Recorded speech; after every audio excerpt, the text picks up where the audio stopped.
Stories of Futures Past presents 5 stories featuring the military. Sentry by Fredric Brown. The Foxholes of Mars by Fritz Leiber.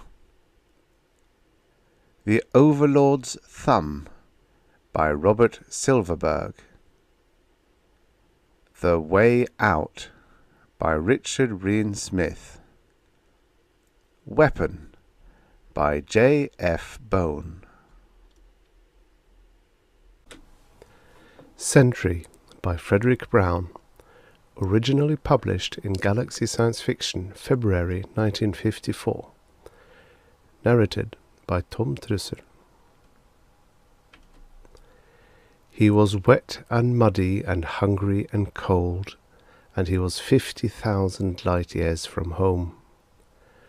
A strange blue sun gave light, and the gravity, twice what he was used to, made every movement difficult. But in tens of thousands of years, this part of war hadn't changed. The flyboys were fine with their sleek spaceships and their fancy weapons. When the chips are down, though, it was still the foot soldier, the infantry, that had to take the ground and hold it, foot by bloody foot.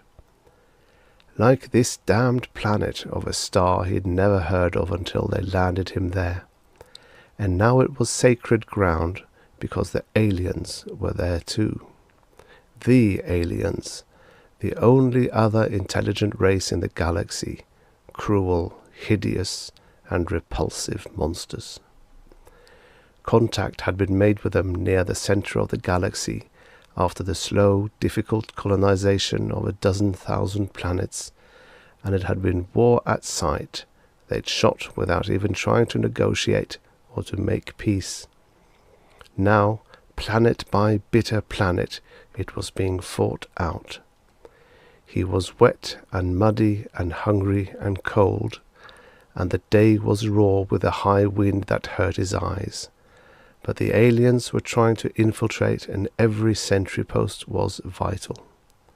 He stayed alert, gun ready, 50,000 light years from home, fighting on a strange world and wondering if he'd ever live to see home again. And then he saw one of them, crawling toward him. He drew a bead and fired. The alien made that strange, horrible sound they all make, then lay still.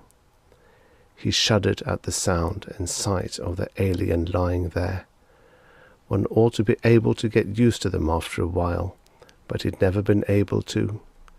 Such repulsive creatures they were, with only 2 arms and 2 legs, ghastly white skins, and no scales. The End. Subscribe for your daily stories of futures past. And now, for the next story. The Foxholes of Mars by Fritz Leiber. Originally published in Thrilling Wonder Stories, June 1952. Narrated by Tom Trussell. Ever inward from the jagged horizon the machines of death crept, edged, scurried, rocketed and tunnelled towards him. It seemed as if all this purple-sunned creation had conspired to isolate, to smash him. To the west, for all planets share a west if nothing else, the nuclear bombs bloomed, mean fungi. Invisibly overhead, the spaceships roared, distant as gods, yet shaking the yellow sky. Even the soil was treacherous, nauseated by artificial earthquakes. Nobody's mother, least of all an Earthman's. "Why don't you cheer up?" the others had said to him. "It's a mad planet." But he would not cheer up, for he knew what they said was literally true.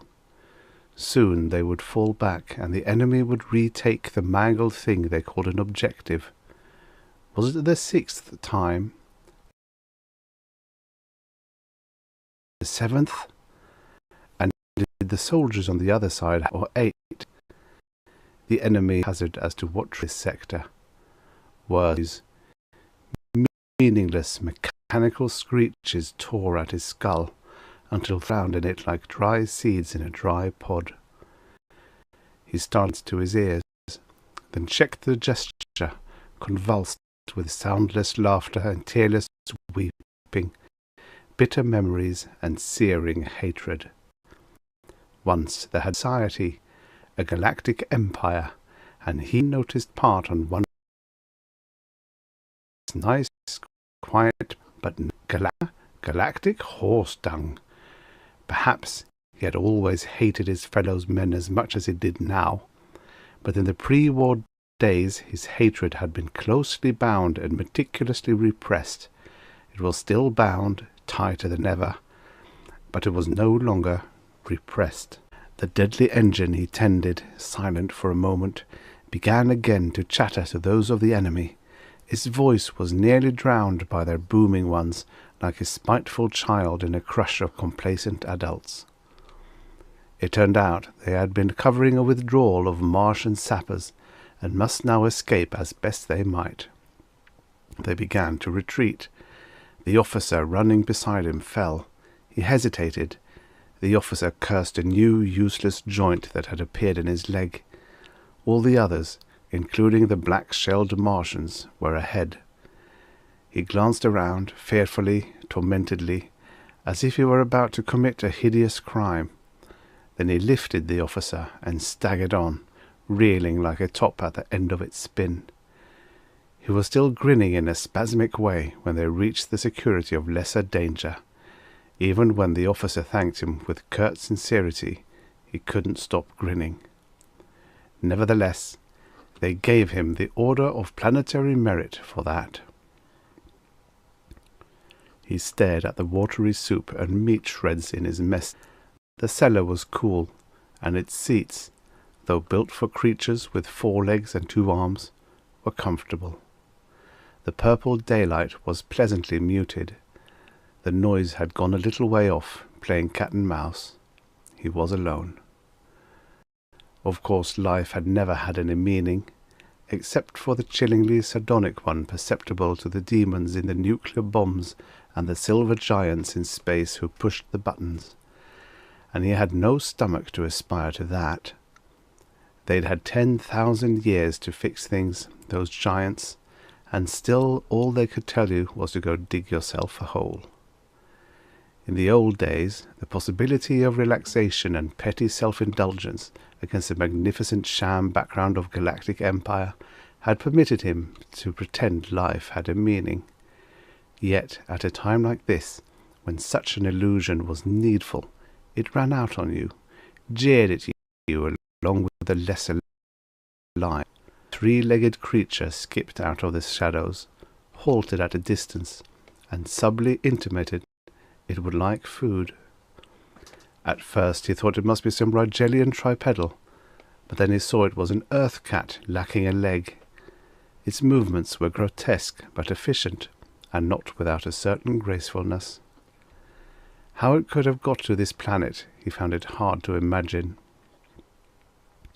But you don't worry about that, or even about other cats.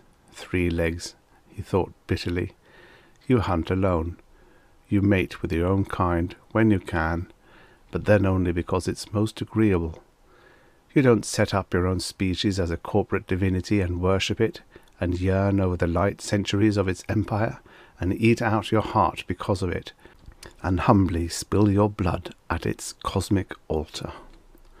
Nor are you hoodwinked when the dogs bark about the greatness of humanity under 1,000 different moons, or when the dumb cattle sigh from surfeit and gracefully chew their cuds under red, green, and purple suns. You accept us as something sometimes helpful. You walk into our spaceships as you walked up to our fires. You use us. But when we're gone, you won't pine on our graves or starve in the pen. You'll manage, or try to. The cat mewed. He tossed it a bit of meat which it caught in his teeth, shifting about cleverly on the 2 good hind legs. As he watched it daintily nibble through scrawny with famine, he suddenly saw Kenneth's face, just as he had last seen it on Alpha Centauri Duo. It seemed very real, projected against the maroon darkness towards the other end of the cellar. The full, tolerant lips lined at the corners, the veiledly appraising eyes, the space-sallow skin were all exactly as it had been when they roomed together at the sign of the burnt-out jet. But there was a richness and a zest about the face that he had missed before. He did not try to move toward the illusion, though he wanted to. He only looked. Then there came the sound of boots on the floor above, and the cat bounded away, humping its hindquarters quite like a tripedal, and the vision quickly faded. For a long time he sat staring at the spot where it had been, feeling a strangely poignant unhappiness, as if the only worthwhile being in the world had died.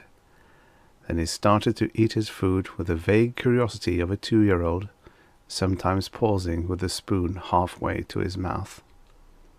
It was night, and there was a ground mist, through which the vine-coloured moons showed like 2 sick eyes, and anything might have been moving in the shadows.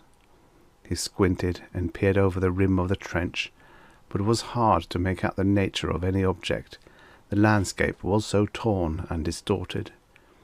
3 men came out of the place of underground concealment to the left, joking together in hushed, hollow voices. One whom he knew well, a stocky soldier with big eyes and smirking lips and reddish stubble on his chin, greeted him with a friendly jibe about easy jobs. Then they wormed their way up and over, and started to crawl toward where enemy scouts, 6 or 8, were supposed to lie. He lost sight of them very quickly. He held his weapon ready, watching for the sight of the enemy. Why did he hate the soldiers of the enemy so little? No more than a Martian hunting sand dragons hates sand dragons. His relationship with them was limited, almost abstract. How could he hate something so different from himself in form?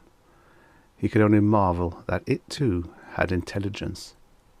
No, the enemy were merely dangerous targets. Once he had seen one of them escape death, and it had made him feel happy. He had wanted to wave in a friendly way, even if it could at best have only wriggled a tentacle in return. But as for the men who fought side by side with him, he hated them bitterly, loathed their faces, voices, physical mannerisms, the way this one chewed and that one spat, their unchanging curses, clichés, and jokes, all unendurably magnified, as if his nose were being rubbed in offal, for they were part of the same miserable, lying, self-worshipping galactic swarm as himself. He wondered if he had hated the men at the office on Altair Luna in the same way. Almost certainly, he recalled the long smouldering irritations over trifles that had seemed tremendous in the hours between the violin moans of the time clock. But then there had been the safety valves and shock absorbers that make life tolerable, and also the illusion of purpose. But now there was nothing, and everybody knew it. They had no right to joke about it and continue their pretense. He was shaking with anger. To kill indiscriminately would at least demonstrate his feelings. To focus death on the backs of men charging with inane hysteria.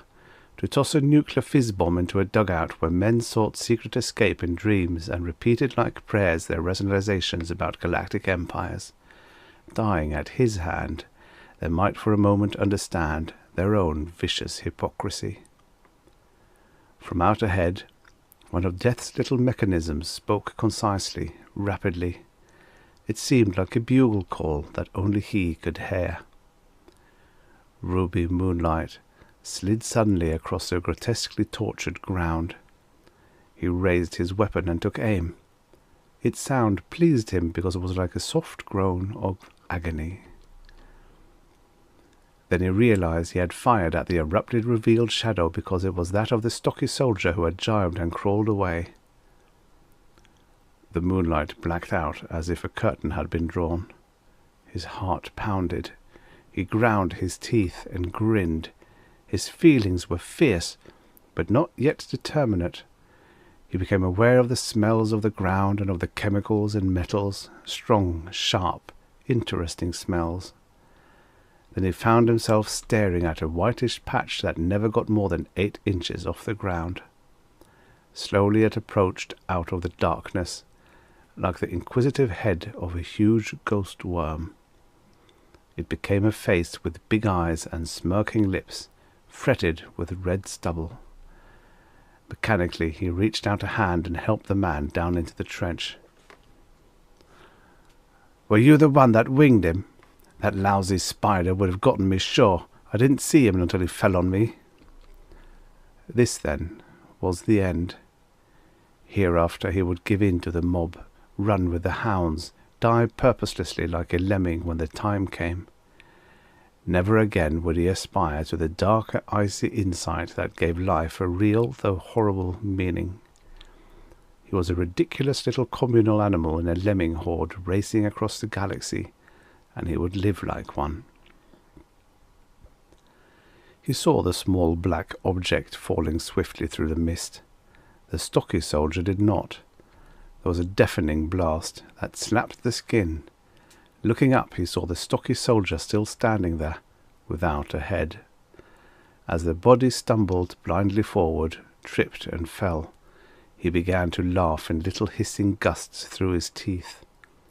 His lips were drawn back, so that his jaw muscles twitched and pained him. He felt contemptuous amusement at the blonde soldier. The blonde soldier had been to a third-rate nuclear technic school of some sort and believed it had been a serious mistake to put him in the infantry. Nevertheless, the blonde soldier was ambitious and took an unusual interest in the war. They stood alone at the crest of a ridge thick with violet and yellow spotted vines. In the valleys on either side, the units were pushing forward. Trails of dust and tracks of mashed vines extended as far as the eye could see. Various huge engines trompled forward, carrying men, and other men ran fussily about, freeing engines that had met with some stop or hindrance, as if the two were inextricably united in an unimaginable symbiosis. Small machines, bearing messengers, went swiftly to and fro, like centaurs, a superior type of individual. Other machines spied watchfully overhead. It was like some vast, clumsy monster feeling its way, cautiously putting out pseudopods or horns like a snail's, withdrawing them puzzledly when they touched anything hurtful or strange, but always gathering itself for a new effort. It did not flow, but humped and hedged and scuttled, like an army of Rigelian roaches, or the driver ants of Earth that were so like miniature Martians, with their black-weaponed soldiers, foragers, scouts, butchers, pack-carriers. And they were truly neither more nor less than ants. He was no more than an epidermal cell in a monster that was duelling with another monster, very careful of its inner organs but careless about its epidermis. Something comfortingly abstract and impersonal about the idea of being united in such many other men, not because of any shared purpose, but merely because they belonged to the same monster, a monster so large that it could readily do duty for fate and necessity, the fellowship of protoplasm. The blonde soldier murmured 2 or 3 words, and for a moment he thought the whole army had spoken to him. Then he understood, and made the necessary adjustment in the instrument they were setting up. But those 2 or 3 words had plunged him with breathtaking abruptness into the worst sort of inner misery. What was abstract had become personal, and that was bad. To conceive a monster made of men was one thing. To feel the insensate, inescapable prod of a neighbouring cell and realize the stifling, close-packed pressure of the whole was another. He lifted his hand to a collar. The very air seemed to convey to his skin the shoving and jostling of distant invisible individuals, the nudge of the galactic horde. They were at the end of the crest now, atop a little hillock, and he stared ahead to where the unknown objectives lay and where the air was clearer. He felt as if he were suffocating. His new mood had come as utterly without warning as most of his moods now came, gushing up explosively from some wild, alien, ever-expanding dimension within him. Then, in the broad expanse of fantastically clouded sky ahead of him, he saw his friends' faces again, orderly and side by side, but gigantic, like a pantheon of demigods, just as he had in the cellar and several times since, only now all together. The only faces that meant anything in the cosmos. Black George with a wide grin that looked, but was not, stupid. Hollow-cheeked Lauren, peering up with shy canniness, about to argue. Dark Helen with her proud, subtle lips. Sallow Kenneth again, with his veiledly appraising eyes. And Albert and Maurice and Kate. And others whose features were blurred, heart-breakingly suggesting friends forgot, all transfigured and glowing with warmth and light, as meaningful as symbols, yet holding each within itself the quintessence of individuality. He stood stock-still, beginning to tremble, feeling great guilt. How had he neglected and deserted them, his friends, the only ones deserving his loyalty, the only island for him in the cosmos-choking sea of humanity, the only ones with worth and meaning, compared to which race and creed and humanity were without significance. It was as self-evident and undeniable as a premise in mathematics. Heretofore he had seen only the masks of reality, the reflections, the counter-shadows. Now at a bound he stood beside the gods in darkness who pulled the wires. The vision faded, became part of his mind. He turned, and it was as if he saw the blonde soldier for the first time. How had he ever believed that he and the other soldier might have anything in common? The gulf between them was far greater than if they had belonged to different species. Why had he ever given two thoughts to such a silly, squinty-eyed, bustling little organism? He never would again. It was all very clear. "We'll get them this time," the other soldier said with conviction. "We've got the stuff now. We'll show the bugs. Come on." It was wonderful, hysterical, insufferable. Yesterday spiders, today bugs, tomorrow worms. The other soldier really believed it was important and noble. He could still pretend there was that kind of meaning and purpose to that sort of slaughter. "Come on, get the beta cycling," said the other soldier impatiently, nudging him. It was all very clear, and he would never lose that clarity. By one action he would cut himself off from the galactic pack and cleave forever to the faces in the sky. "Come on," ordered the other soldier, jerking at him. He unsheathed his weapon, touched a button.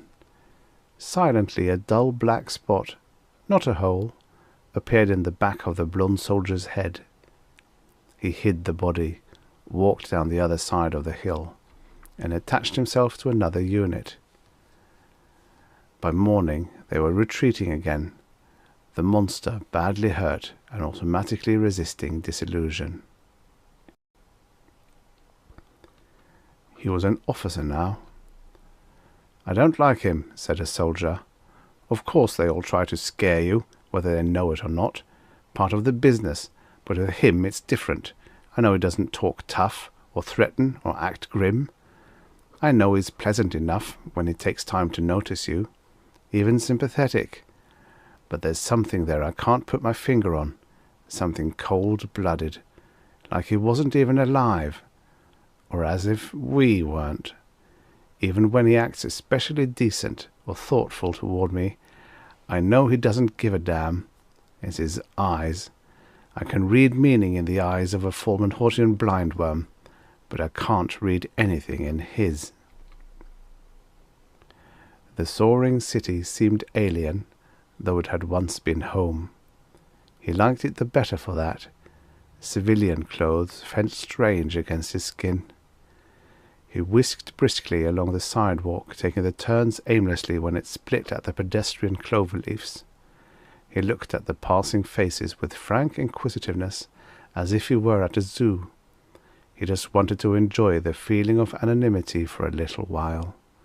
He knew what he was going to do afterwards. There were his friends, and there were the animals. The fortunes of his friends were to be advanced. Beside the next cloverleaf was a speaker and a little crowd. There had been a good deal of that sort of stuff since the truce. Curiously he listened, recognized the weakness of the words. It was sloshed with ideas, tainted with unprofitable, poorly selected hatreds. The call to action was tinged by an undercurrent of bitterness that argued inaction would be better. They were civilized words, and therefore useless to one who wanted to become an animal trainer on a galactic scale. What a zoo he'd have some day, and every single beast in it advertised as intelligence.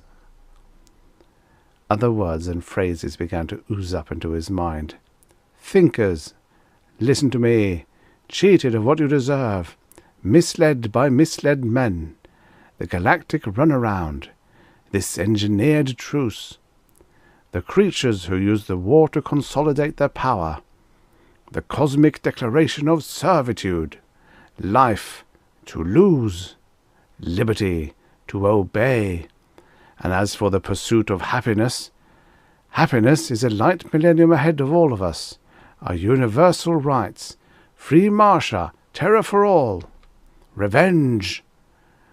These unspoken words, he felt, were the harbingers of leadership. Alexander had done it, Hitler had done it, Smith had done it, Rivlath had done it, the Neuron had done it, the Great Centaur had done it. All murderers, for only murderers won. He saw the brilliant light years of his future ahead, endlessly. He saw no details, but it was all of the same imperial colour. Never again would he hesitate. Each moment would decide something. Each of his future actions would drop like a grain of sand from an ancient hourglass, inevitable as time. Profound excitement seized him. The scene around him grew and grew until he seemed at the centre of a vast, ominous, spellbound crowd that filled the galaxy. The faces of his friends were close, eager and confident, and from a great distance, as if from beyond the stars, he seemed to see his own face staring back at him, pale, skull-eyed, and insatiably hungry. The End. Subscribe for your daily stories of futures past. And now, for the next story. The Overlord's Thumb by Robert Silverberg. Originally published in Infinity, March 1958. Narrated by Tom Trissel. The sun had gone down blood red. Because of it, the atmosphere on Markin was not normally conducive to blood-red sunsets, though they did happen occurring scattered particularly well. The marks connected red sunsets with approaching trouble. Colonel Deval, who headed the Terran cultural and military mission to Markin, was more cultural than military himself, and so was willing to accept the Markin belief that the sunset was a premonition of conflict. He was tall, well-made, and erect in bearing, with the sharp, bright eyes and crisp manner of the military man. He successfully tried to project an appearance of authoritative officerhood, and his men respected and feared the image he showed them. His degree was in anthropology. The military education was an afterthought, but a shrewd one. It had brought him command of the Markin outpost. The Department of Extraterrestrial Affairs insisted that all missions to relatively primitive alien worlds be staffed and headed by military men. And, Duval reasoned, so long as I keep up the outward show, who's to know that I'm not the tough soldier they think I am? Markin was a peaceful enough world. The natives were intelligent, fairly highly advanced culturally, if not technically, easily dealt with on a rational being-to-being basis. Which explains why Duval slept badly the night of the Red Sun. Despite his elegant posture and comportment, he regarded himself essentially as a bookish, unmilitary man. He had some doubts as to his own possible behaviour in an unforeseen time of crisis. The false front of his officerhood might well crumble away under stress, and he knew it. He dozed off, finally, toward morning, having kicked the covers to the floor and twisted the sheets into crumpled confusion. It was a warmish night, most of them were on Markin, but he felt chilled. He woke late, only a few minutes before officers' mess, and dressed hurriedly in order to get there on time. As commanding officer, of course, he had the privilege of sleeping as late as he pleased, but getting up with the others was part of the task Duval imposed on himself. He donned the light summer uniform, slapped Depolator hastily on his tanned face, hooked on his formal blaster and belt, and signalled to his orderly that he was awake and ready.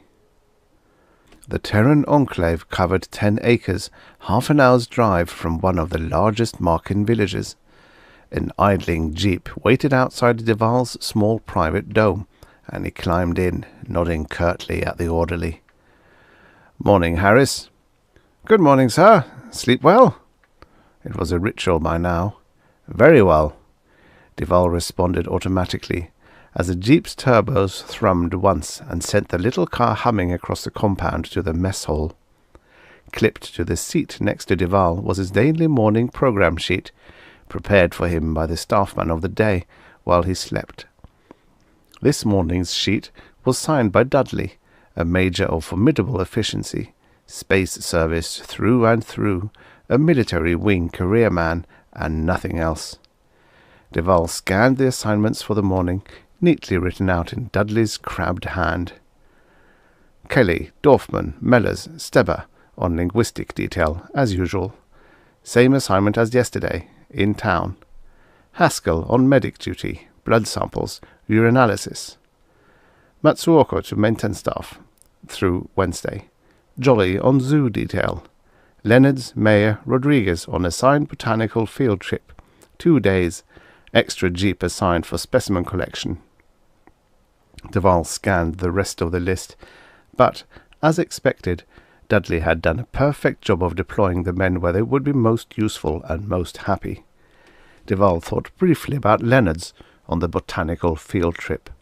A 2-day trip might take them through the dangerous rainforest to the south. Duval felt a faint flicker of worry. The boy was his nephew, his sister's son, a reasonably competent journeyman botanist with a gold bar still untarnished on his shoulder. This was the boy's first commission. He had been assigned to Duval's unit at random, as a new man. Duval had concealed his relationship to Leonards from the other men, knowing it might make things awkward for the boy, but he still felt a protective urge.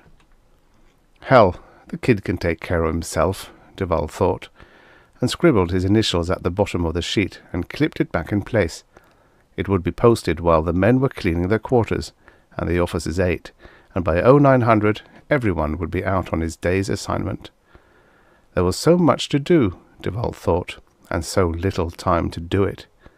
There were so many worlds. He quitted the jeep and entered the mess hall.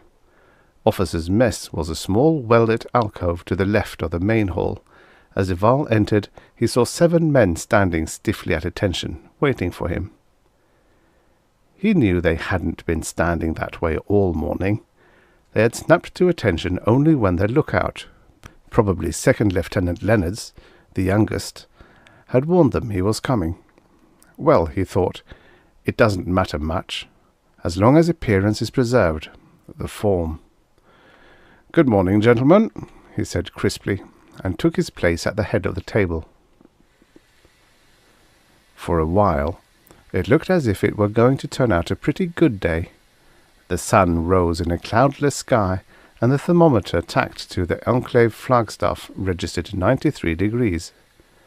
When Marken got hot, it got hot. By noon, Duval knew by now, they could expect something like 110 in the shade, and then a slow, steady decline into the low 80s by midnight. The botanical crew departed on time, rumbling out of camp in its 2 jeeps, and Duval stood for a moment on the mess hall steps watching them go, watching the other men head for their assigned posts.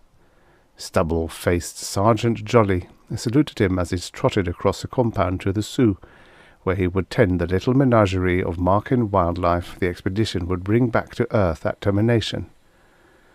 Wiry little Matsuoka passed by, dragging a carpenter's kit. The linguistic team climbed into its jeep and drove off toward town, where they would continue their studies in the Marken tongue. They were all busy. The expedition had been on Marken just 4 months. 8 months was left of their time. Unless an extension of stay came through, they'd pack up and return to Earth for 6 months of furlough come report session, and then it would be on to some other world for another year of residence. Duval was not looking forward to leaving Marken.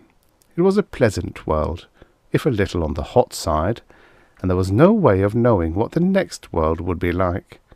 A frigid ball of frozen methane, perhaps, where they would spend their year bundled into Valdez breathing suits and trying to make contact with some species of intelligent ammonia-breathing mollusks. Better the devil we know, Duval felt. But he had to keep moving on. This was his 11th world, and there would be more to come. Earth had barely enough qualified survey teams to cover 10,000 worlds half adequately, and life abounded on 10 million. He would retain whichever members of the current team satisfied him by their performance, replace those who didn't fit in, and go off on his next job 8 months from now. He turned on the office fan and took down the logbook. Unfastening the binder, he slipped the first blank sheet into the autotype. For once he avoided his standard blunder. He cleared his throat before switching on the autotype, thereby sparing the machine its customary difficulties in finding a verbal equivalent for his The guide light glowed a soft red. Duval said, 4th April, 2705. Colonel John F. Duval recording. 119th day of our stay on Marken, World 7 of System 1106 Sub-A. Temperature, 93 at 0900. Wind gentle, southerly. He went on at considerable length, as he did each morning. Finishing off the required details, he gathered up the sheaf of specialty reports that had been left at his door the night before, and began to read abstracts into the log. The autotype clattered merrily, and a machine somewhere in the basement of the towering E.T. Affairs building in Rio de Janeiro was reproducing his words as the sub-radio hookup transmitted them. It was dull work. Duval often wondered whether he might have been ultimately happier doing simple anthropological fieldwork, as he had once done, instead of taking on the onerous burden of routine that an administrative post entailed. But someone has to shoulder the burden, he thought. Earthman's burden. We're the most advanced race. We help the others. But no one twists our arms to come out to these worlds and share what we have. Call it an inner compulsion. He intended to work until noon. In the afternoon, a Marken high priest was coming to the enclave to see him, and the interview would probably take almost till sundown. But about 1100 he was interrupted suddenly by the sound of jeeps unexpectedly entering the compound, and he heard the clamour of voices, both Terran voices and alien ones. A fearful argument seemed to be in progress, but the group was too far away, and Duval's knowledge of Markin too uncertain for him to be able to tell what was causing the rumpus. In some annoyance, he snapped off the autotype, rose from his chair, and peered through the window into the yard. 2 jeeps had drawn up, the botanical crew, gone less than 2 hours. 4 natives surrounded the 3 Earthmen. 2 of the natives clutched barbed spears. A 3rd was a woman, the 4th an old man. They were all protesting hotly over something. Duval scowled. From the pale, tense, unhappy faces of the men in the jeep, he could tell something was very wrong. That blood-red sunset had foretold accurately, he thought, as he dashed down the steps from his study. 7 pairs of eyes focused on him as he strode toward the group, 8 glittering alien eyes, warmly golden, and 6 shifting, uneasy Terran eyes. "What's going on out here?" Duval demanded. The aliens set up an immediate babble of noise, chattering away like a quartet of squirrels. Duval had never seen any of them behaving this way before. "Quiet!" he roared. In the silence that followed, he said very softly, "Lieutenant Leonards, can you tell me exactly what all this fuss is about?" The boy looked very frightened. His jaws were stiffly clenched, his lips bloodless. "Yes, sir," he said stammeringly. "Begging your pardon, sir, I seem to have killed an alien." In the relative privacy of his office, Duval faced them all again. Leonards, sitting very quietly staring at his gleaming boots. Maya and Rodriguez, who had accompanied him on the ill-starred botanizing journey. The aliens were outside. There would be time to calm them down later. "Okay," Duval said. "Leonards, I want you to repeat the story exactly as you just told it to me, and I'll get it down on the autotype.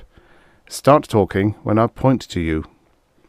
He switched on the autotype and said, "Testimony of Second Lieutenant Paul Leonards, botanist, delivered in presence of Commanding Officer on 4 April 2705.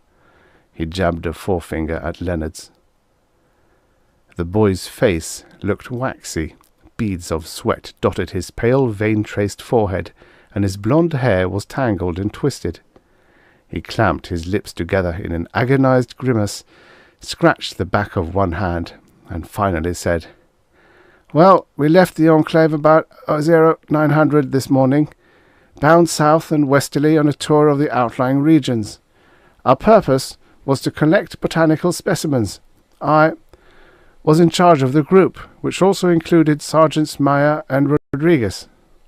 He paused. We accomplished little in the first half-hour. This immediate area had already been thoroughly covered by us anyway. But about 0945, Maya noticed a heavily wooded area not far to the left of the main road, and called it to my attention. I suggested we stop and investigate.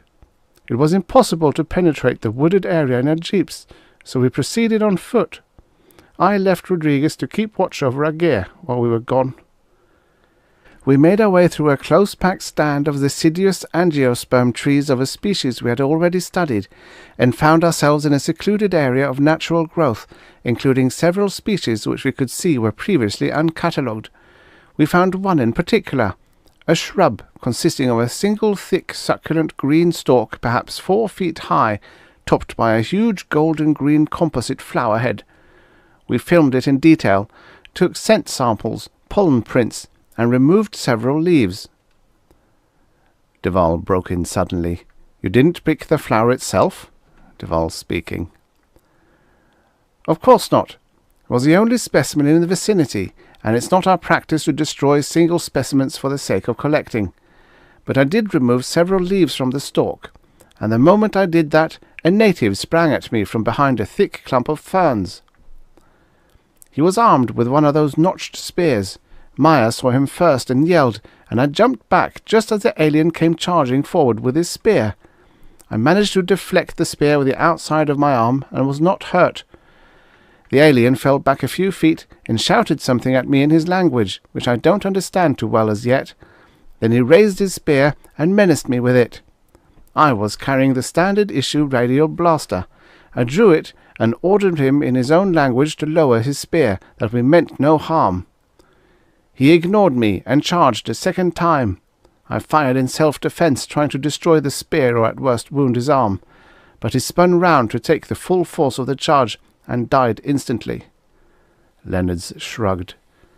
That's about it, sir. We came back here instantly. Duval speaking. Sergeant Meyer, would you say this account is substantially true? Meyer was a thin-faced, dark-haired man who was usually smiling, but he wasn't smiling now. This is Sergeant Meyer. I say that Lieutenant Leonards told the story substantially as it occurred, except that the alien didn't seem overly fierce despite his actions, in my opinion. I myself thought he was bluffing both times he charged, and I was a little surprised when Lieutenant Leonards shot him. That's all, sir. Frowning, the Colonel said, Duval speaking. This has been tested. Oh, Duval said heavily. You'll both have to be confined to base pending the outcome. Of the affair. I don't need to tell you how serious this can be, whether the killing was in self-defense or not. Plenty of peoples don't understand the concept of suddenly dry lips. I don't anticipate too many complications growing out of this, but these are alien people on an alien world, and their behavior is never certain. He glanced at Leonards. Lieutenant, I'll have to ask for your own safety that you remain in your quarters until further notice. Yes, sir. Is this to be considered arrest? Not yet, Duval said. Meyer, attach yourself to the maintenance platoon for the remainder of the day. We'll probably need your testimony again before this business is finished. Dismissed, both of you. When they were gone, Duval sank back limply in his web. His hands were quivering as if they had a life of their own. John F. Duval, Ph.D. Anthropology, Columbia 82, Commissioned Space Service Military Wing 87, and now you're in trouble for the first time. How are you going to handle it, Jack? He asked himself. Can you prove that that silver eagle really belongs on your shoulder? He was sweating. He felt very tired. He shut his eyes for a moment, opened them, and said into the intercom, Send in the marks. 5 of them entered, made ceremonial bows, and ranged themselves nervously along the far wall as if they were firing squad candidates. Accompanying them came Steber of the linguistics team, hastily recalled from town to serve as an interpreter for Duval.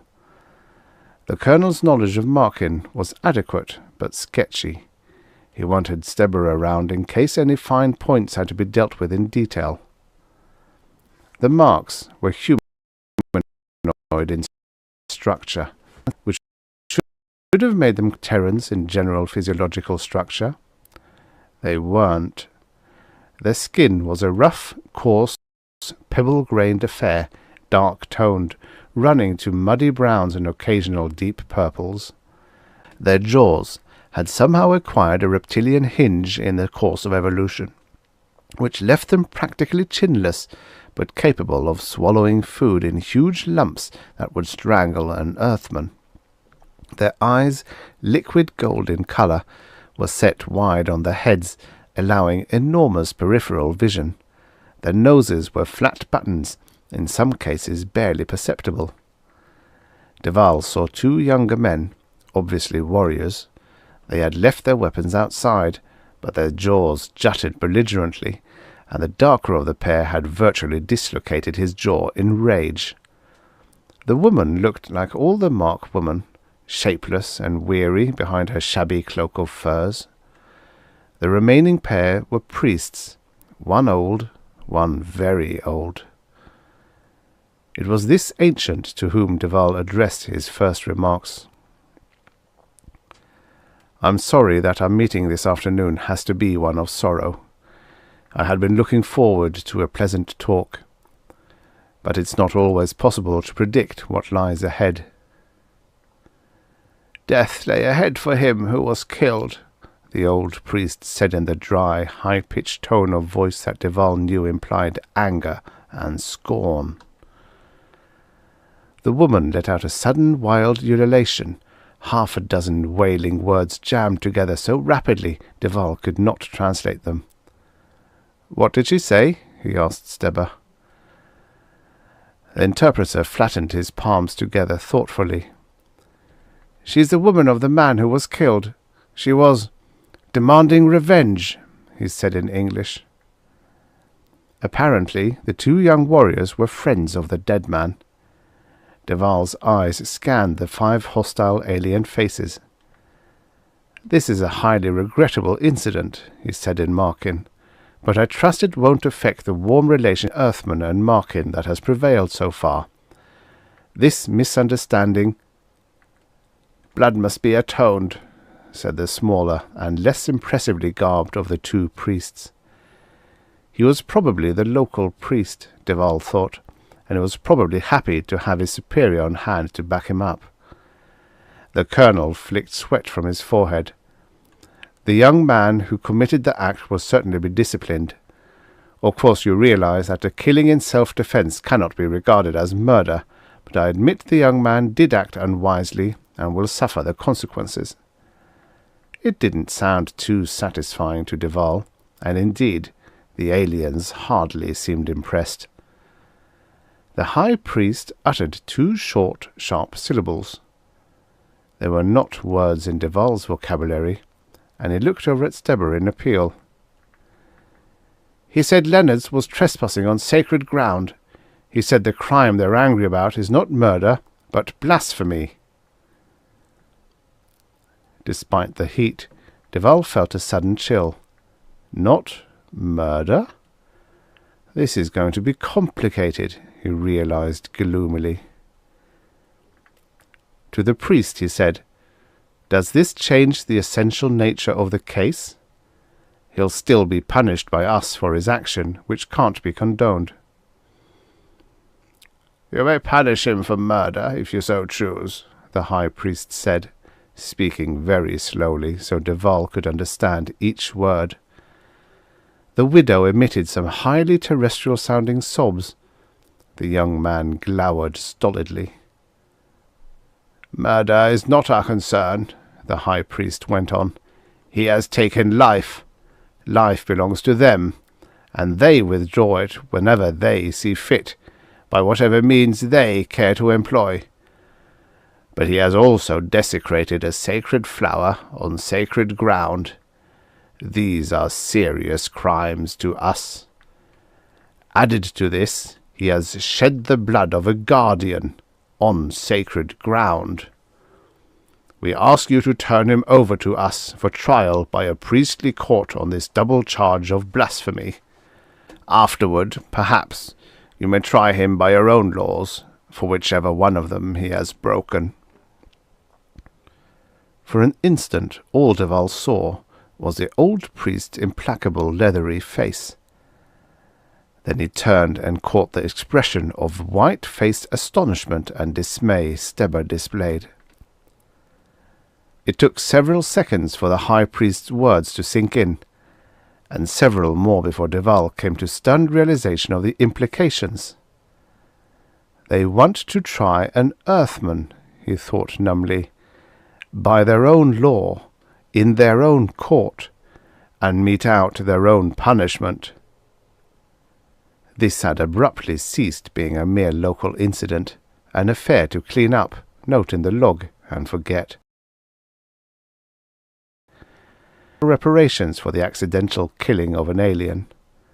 Now, thought Duval dully, it was a matter of galactic importance, and he was all the decisions. He visited Leonard's that evening, after the meal. By that time everyone in the camp knew what had happened, though Duval had ordered Steber to keep quiet about the alien demand to try Leonard. The boy looked up as Duval entered his room, and managed a soggy salute. At ease, Lieutenant. Duval sat on the edge of Leonard's bed and squinted up at him. Son, you're in very hot water now. Sir, I know. You didn't mean to pluck leaves off the sacred bramble bush, and you couldn't help shooting down the native who attacked you. And if this business were as simple as all that, I'd reprimand you for hot-headedness and let it go at that. But what, sir? Duval scowled and forced himself to face the boy squarely. But the aliens want to try you themselves. They aren't so much concerned with the murder as they are with your double act of blasphemy. That withered old high priest wants to take you before an ecclesiastical court. You won't allow that, of course, will you, Colonel? Leonard seemed confident that such an unthinkable thing could never happen. I'm not so sure, Paul, Duval said quietly, deliberately using the boy's first name. What, sir? This is evidently something very serious you've committed. That high priest is calling a priestly convocation to deal with you. They'll be back here to get you tomorrow at noon, he said. But you wouldn't turn me over to them, sir. After all, I was on duty. I had no knowledge of the offence I was committing. Why, it's none of their business. Make them see that, Duval said flatly. They're aliens. They don't understand Terran legal codes.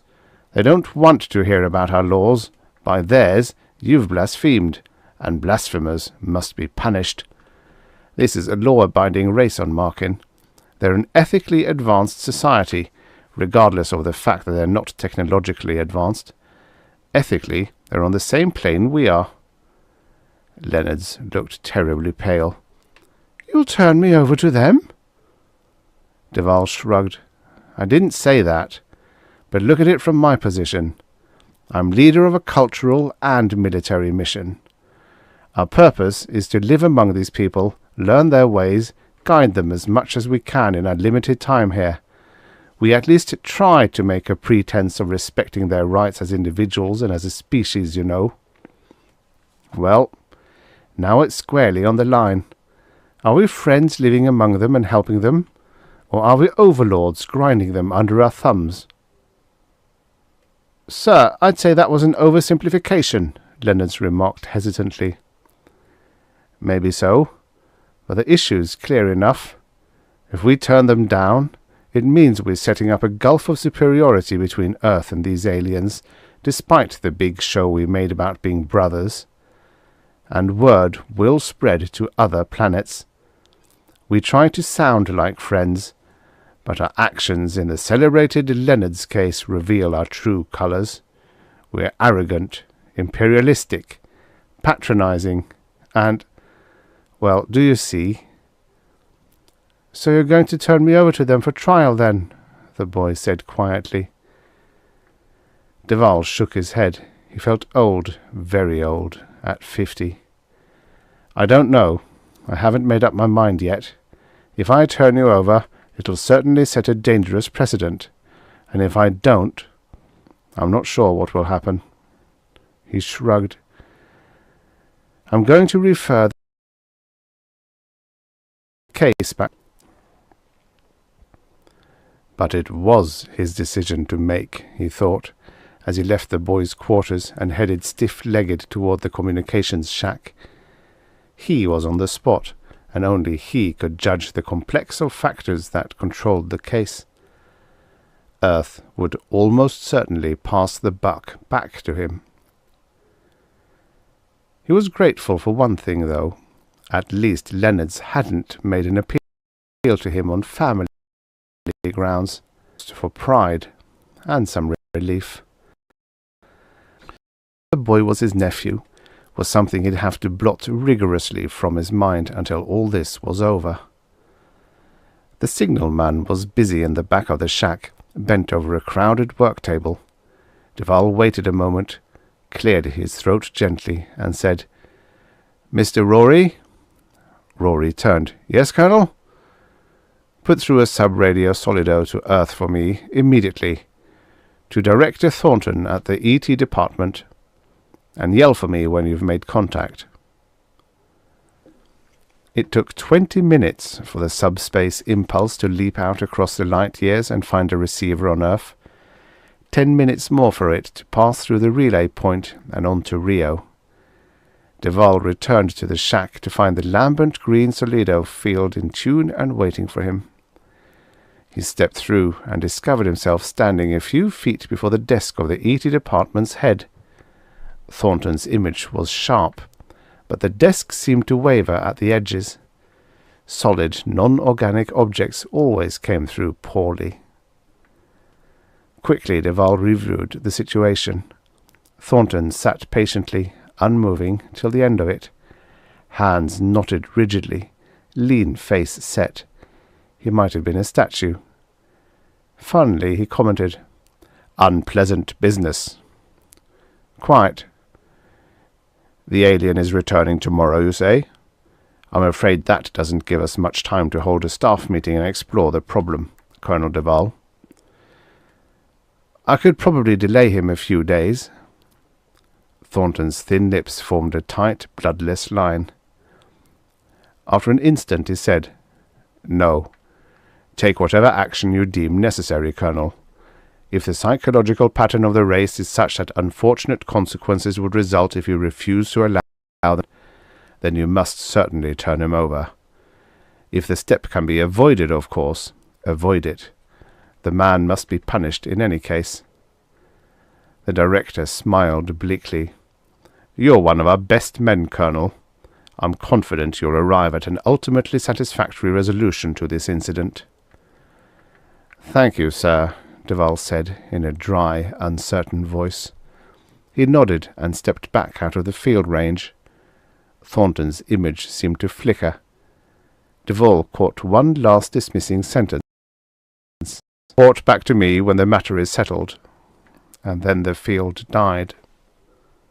He stood alone in the shabby communications shack, blinking out the sudden darkness that rolled in over him after the solidophone's intense light, and after a moment began to pick his way over to the heaps of equipment and out into the compound.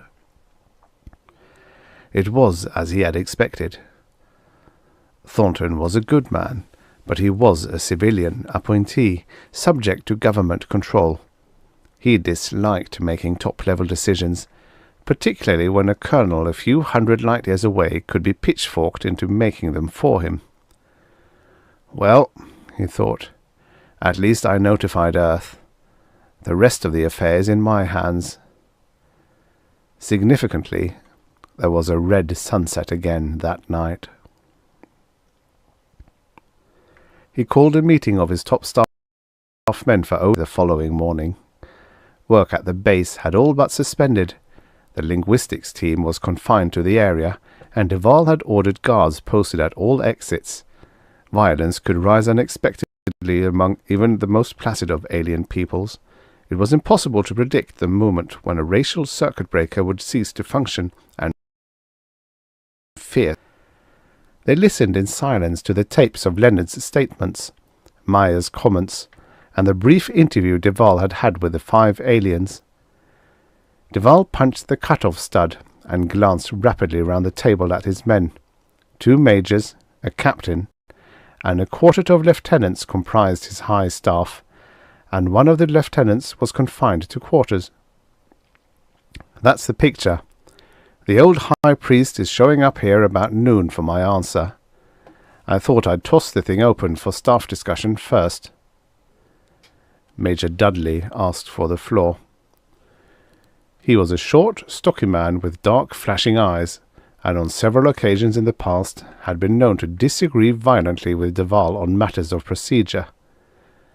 Duval had picked him for 4 successive trips. Despite this, the colonel believed in diversity of opinion, and Dudley was a tremendously efficient organizer as well. "Major?" "Sir, it doesn't seem to me that there's any question of what action to take. It's impossible to hand Leonards over to them for trial. It's unearth-like."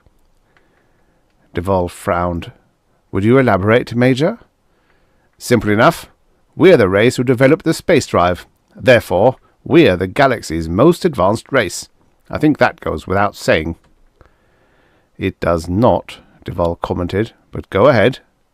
Scowling, Dudley said, regardless of your opinion, sir, the aliens we've encountered so far have all regarded us as their obvious superiors. I don't think that can be denied, and I think it can only be attributed to the fact that we are their superiors. Well, if we give up Leonard's for trial, it cheapens our position. It makes us look weak, spineless.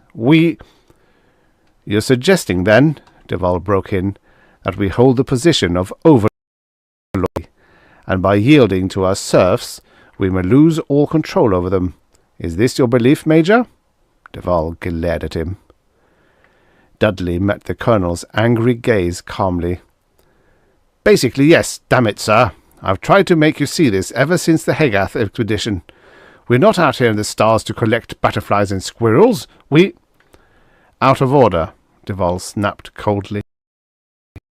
This is a cultural mission as well as military, Major, and so long as I'm in command, it remains primarily cultural. He felt on the verge of losing his temper. He glanced away from Dudley and said, Major Grey, could I hear from you? Grey was the ship's astrogator. On land, his functions were to supervise stockade construction and map-mating. He was a wiry, unsmiling little man with razor-like cheekbones and ruddy skin. I feel we have to be cautious, sir. Handing Leonard's over would result in a tremendous loss of Terran prestige.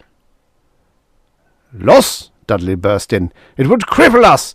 We'd never be able to hold our heads up honestly in the galaxy again if... Calmly, Duval said, Major Dudley, you've been ruled out of order. Leave this meeting, Major. I'll discuss a downward revision of your status with you later. Turning back to Grey without a further glance at Dudley, he said, You don't believe, Major, that such an action would have a corresponding favourable effect on our prestige in the eyes of these worlds inclined to regard Earth uneasily? That's an extremely difficult thing to determine, sir. Very well, then. Duval rose. Pursuant to regulations, I brought this matter to the attention of authorities on Earth, and I've also offered it for open discussion among my officers. Thanks for your time, gentlemen. Captain Marichal said uncertainly, Sir, won't there be any vote on our intended course of action? Duval grinned coldly. As commanding officer of this base, I'll take the sole responsibility upon myself for the decision in this particular matter. It may make things easier for all of us in the consequent event of a court-martial inquiry. It was the only way, he thought, as he waited tensely in his office for the High Priest to arrive. The officers seemed firmly set against any conciliatory action in the name of Terra's prestige. It was hardly fair for him to make them take responsibility for a decision that might be repugnant to them. Too bad about Dudley, Duval mused, but insubordination of that sort was insufferable. Dudley would have to be dropped from the unit on the next trip out. If there is any next trip out for me, he added. The intercom glowed gently. Yes? Alien delegation is here, sir, said the orderly. Don't send them in until I signal. He strode to the window and looked out. The compound at first glance seemed full of aliens. Actually, there were only a dozen, he realized, but they were clad in full panoply, bright red and harsh green robes, carrying spears and ornamental swords. Half a dozen enlisted men were watching them nervously from a distance, their hands ready to fly to blasters instantly, if necessary. He weighed the choices one last time. If he handed Leonard's over, the temporary anger of the aliens would be appeased, but perhaps at a long-range cost to Earth's prestige. Duval had long regarded himself as an essentially weak man with a superb instinct for camouflage. But would his yielding to the aliens imply to the universe that all Earth was weak? On the other hand, he thought, suppose he refused to release Leonard's to the aliens? Then he would be, in essence, bringing down the Overlord's thumb, letting the universe know that Earthmen, were responsible only to themselves and not to the worlds they visit. Either way, he realized, the standing of Earth in the galaxy's estimation would suffer. One way, they would look like appeasing weaklings. The other, like tyrants. He remembered a definition he had once read. Melodrama is the conflict of right and wrong. Tragedy is the conflict of right and right. Both sides were right here. Whichever way he turned, there would be difficulties. And there was an additional factor. The boy. What if they executed him? Family considerations seemed absurdly picayune at this moment, but still, to hand his own nephew over for possible execution by an alien people. He took a deep breath, straightened his shoulders, sharpened the hard gaze of his eyes. A glance at the mirror over the bookcase told him he looked every inch the commanding officer. Not a hint of the inner conflict showed through. He depressed the intercom stud. "Send in the high priest. Let the rest of them wait outside." The priest looked impossibly tiny and wrinkled, a gnome of a man whose skin was fantastically gullied and mazed by extreme age. He wore a green turban over his hairless head, a mark of deep mourning, Duval knew. The little alien bowed low, extending his pipe-stem arms behind his back at a sharp angle, indicating respect. When he straightened, his head craned back sharply, his small round eyes peering directly into Duval's. "The jury has been selected. The trial is ready to begin. Where is the boy?" Duval wished fleetingly he could have had the services of an interpreter for this last interview, but that was impossible. This was something he had to face alone, without help. "The accused man is in his quarters," Duval said slowly. "First, I want to ask some questions, old one." "Ask." "If I give you the boy to try, will there be any chance of his receiving the death penalty?" "It is conceivable." Duval scowled. "Can't you be a little more definite than that?" "How can we know the verdict before the trial takes place?" "Let that pass," Duval said, seeing he would get no concrete reply. "Where would you try him?" "Not far from here." "Could I be present at the trial?" "No." Duval had learned enough of Markan grammar by now to realize that the form of the negative the priest had employed meant literally, "I say no and mean what I say." Moistening his lips, he said, "Suppose I should refuse to turn Lieutenant Leonards over to you for trial. How could I expect you people to react?" There was a long silence. Finally the old priest said, "Would you do such a thing?" "I'm speaking hypothetically. Literally, the form was, I speak on a cloud." "It would be very bad. We would be unable to purify the sacred garden for many months. Also," he added a sentence of unfamiliar words. Duval puzzled unsuccessfully over their meaning for nearly a minute. "What does that mean?" he asked at length. "Phrase it in different words." "It is a name. I would have to stand trial in the Earthman's place, and I would die," the priest said simply. "Then my successor would ask you all." The office seemed very quiet. The only sounds Duval heard harsh creeping to the grass plot outside the window. Appeasement, he wondered, or the Overlord's thumb. Suddenly there seemed no doubt at all in his mind of what he should do, and he wondered how he could have hesitated. "I hear and respect your wishes, old man," he said, in a ritual formula of renunciation Steber had taught him. "The boy is yours, but can I ask a favour?" "Ask." "He didn't know he was offending your laws. He meant well. He's sincerely sorry for what he did. He's in your hands now, but I want to ask mercy on his behalf. He had no way of knowing he was offending." "This will be seen at the trial," the old priest said coldly. "If there is to be mercy, mercy will be shown him. I make no promises." "Very well," Duval said.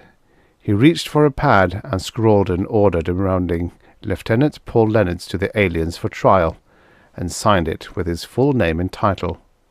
"Here, give this to the Earthman who let you in. He'll see to it that the boy is turned over to you." "You are wise," the priest said. He bowed elaborately and made for the door.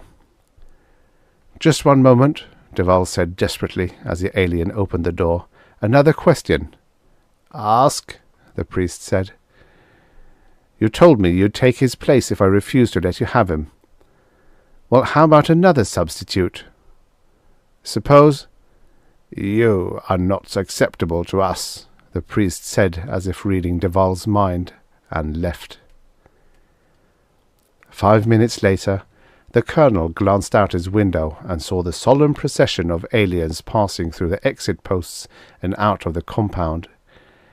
In their midst, unprotesting, was Leonards. He didn't look back, and Duval was glad of it. The colonel stared at the row of books a long time.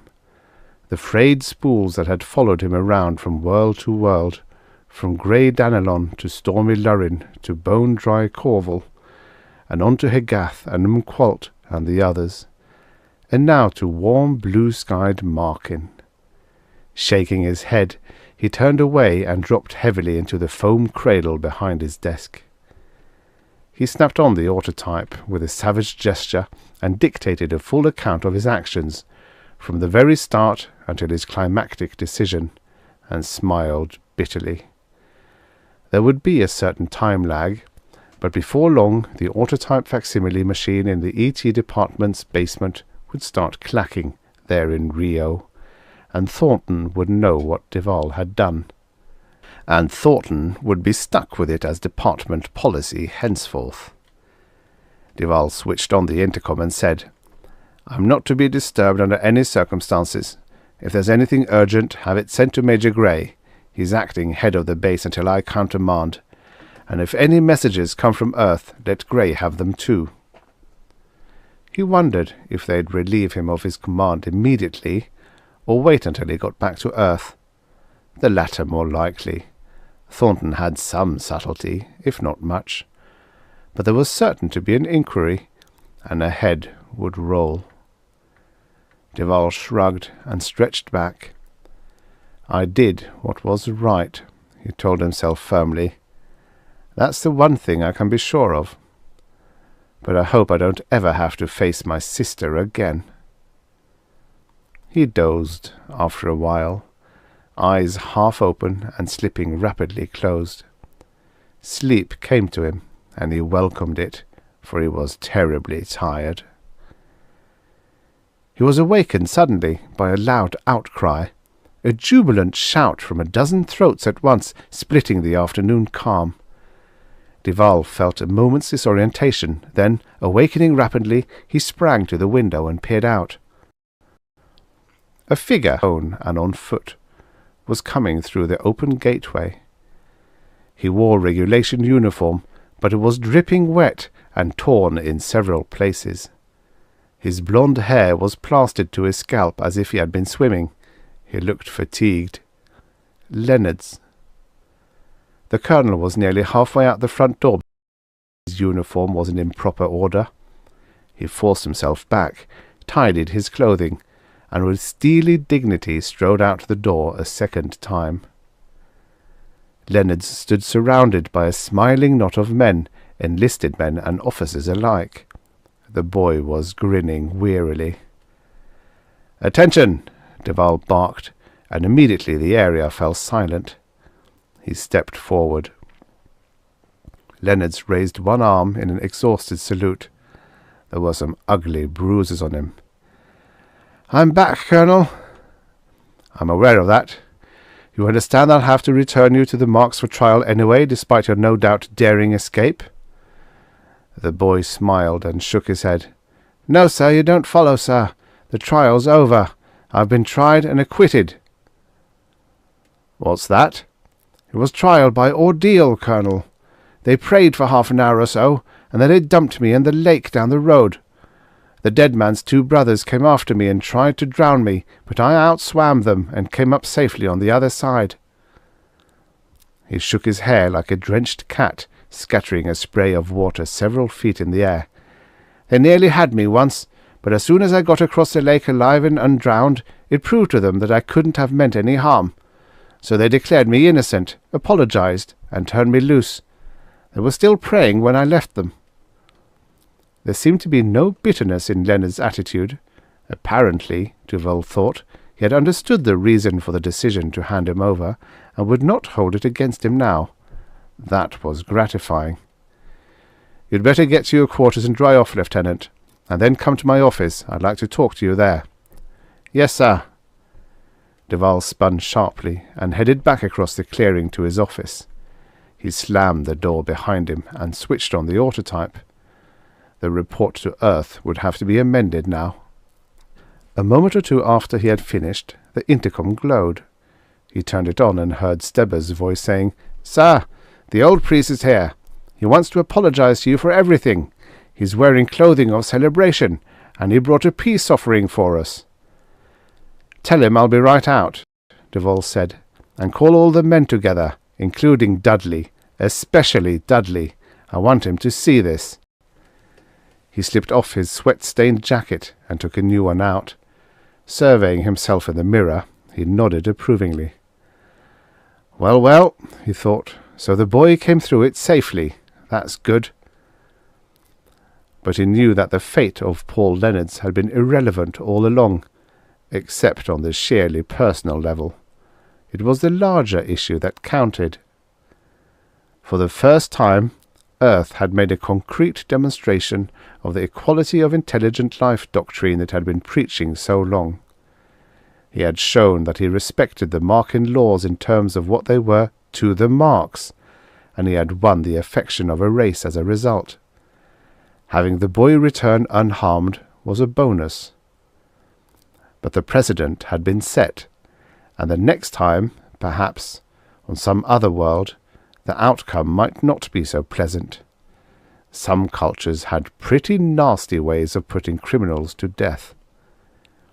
He realized that the burden the Earth exploration teams carried now had become many times heavier, that now Earthmen would be subject to the laws of the planets who hosted them, and no more unwitting botanical excursions into sacred gardens could be tolerated.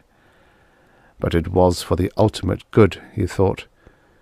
We've shown them that we're not overlords, and that most of us don't want to be overlords. And now the thumb comes down on us. He opened the door and stepped out. The men had gathered, and the old priest knelt abjectly at the foot of the steps, bearing some sort of enamelled box as his offering. Duval smiled and returned the bow, and lifted the old alien gently to his feet. "We'll have to be on our best behaviour from now on," he thought. "We'll really have to watch our steps, but it'll be worth it." The end. Subscribe for your daily stories of futures past. And now, for the next story. The Way Out by Richard Rein Smith. Originally published in Infinity, June 1958. Narrated by Tom Trissel. The room was a maze of mirrors that reflected his nightmare image. At first he had tried to close his eyes, but found that they had done something to them. He could not close them, and was forced to look at the thing in the hundreds of mirrors, seeing it from all angles. He had tried to sleep, thinking that, if asleep, he would not see the mirrors and himself. But they had injected drugs into his body, drugs that made sleep impossible, except when they wanted him to sleep. A human body had to have a minimum of sleep. They knew what that minimum was, and gave it to him when they wanted him to have it. But even sleep was no release. During those first days, he discovered that a man unable to close his eyes will see while he sleeps. And in every dream, the mirrors and the nightmare were there, superimposed upon the dream as two negatives placed one upon another. If he dreamed that he was a child again, playing in the fields and chasing rabbits, the nightmare image was there, superimposed upon the dream. If he dreamed that he was a teenager, walking Betty home from the movies and holding her soft hand in his, it was there, hovering in the air around them. No matter what he dreamed, it was there. He found that there was one relief from the nightmare, and only one. They had left his right arm intact. In the event, he thought, that I give in, I will be able to write the answers they want to know. But that was not a complete relief. To stare at the smoothness and perfection of flesh in his right arm for long periods was to admit that the rest of his body was. They were clever with pain, he thought. Pain, he had realized during those first days, was a monumental thing to a man. Pain was the first sensation experienced by a man, the slap of the doctor's hand, and the first breath of air in lungs unaccustomed to breathing. And pain was the very last sensation that a man experienced, the pain of death. Crowded in between those two sensations that represented a person's lifespan, pain was a dominant impetus. What drove a man to do anything except the impetus of pain, and the instinct to avoid pain?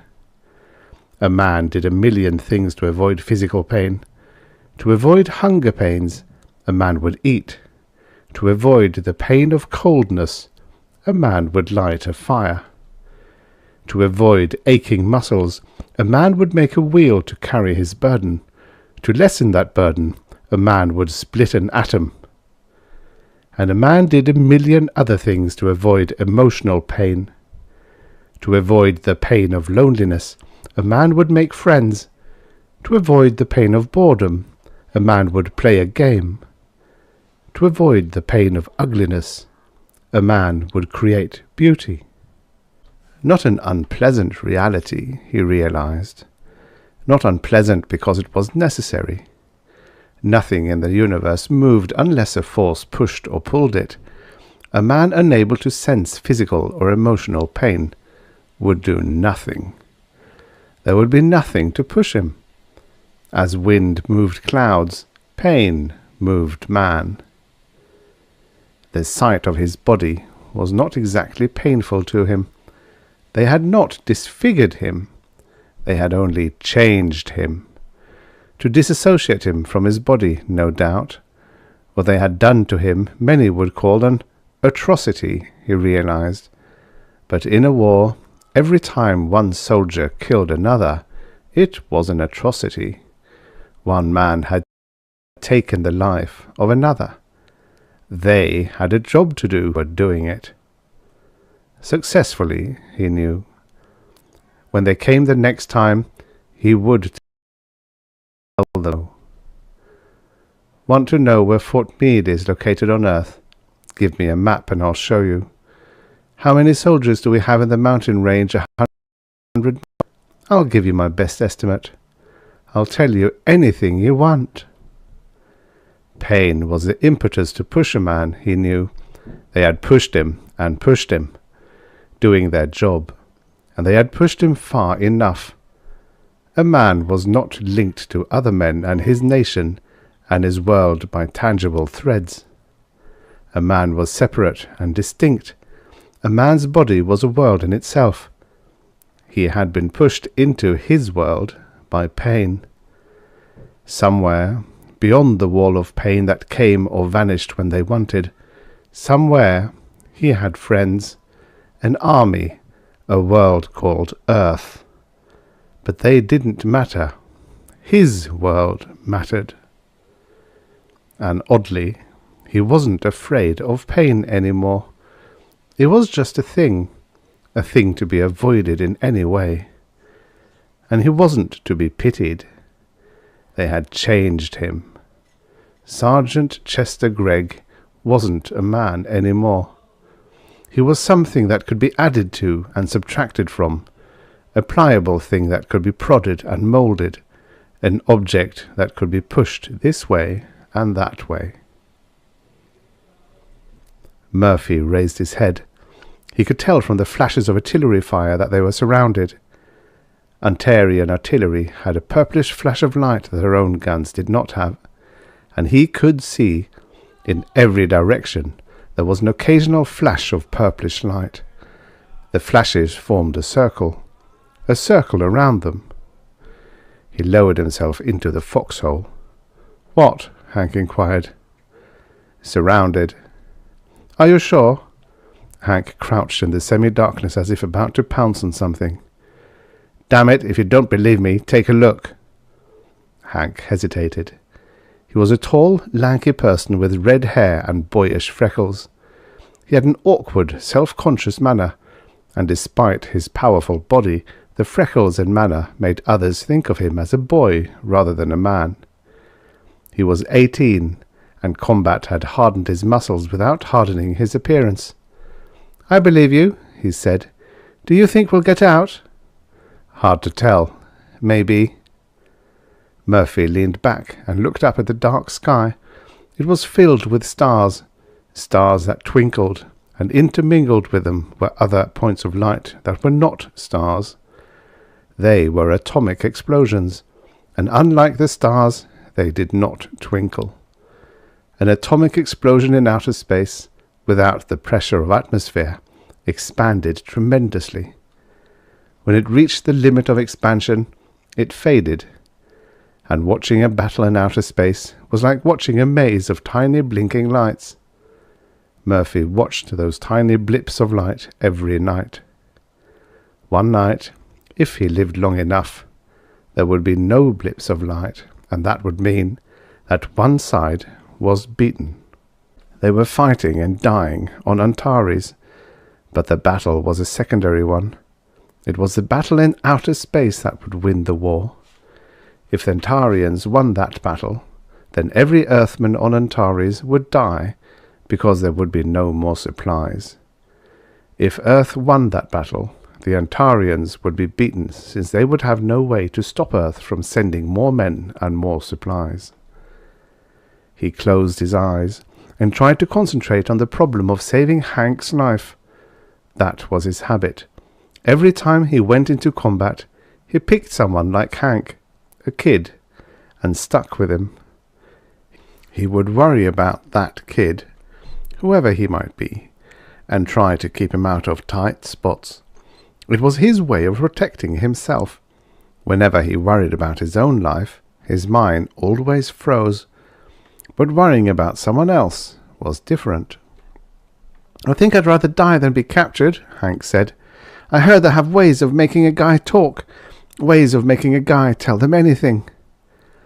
Murphy nodded his head in agreement. It would be better to die than be captured. The war with the Antarians was different from the world wars on Earth. Antarians were aliens and resembled lizards more than men. There was no way for them to disguise themselves effectively, and they had no agents on Earth to learn the location of factories and military installations. From 1,000 miles in space, if one of their ships were fast enough, they could photograph Earth's surface. Closer than 1,000 miles, rockets from Earth's interceptor system would destroy a ship. Atomic rockets dropped from Antarian ships could zigzag through Earth's atmosphere at tremendous speeds, and 50% got through the interceptor system. But a ship containing enough fuel to take it from Antares to Earth and back was large and unmaneuverable, and venturing closer than 1,000 miles was fatal. And a photograph taken from 1,000 miles does not show factories and military installations.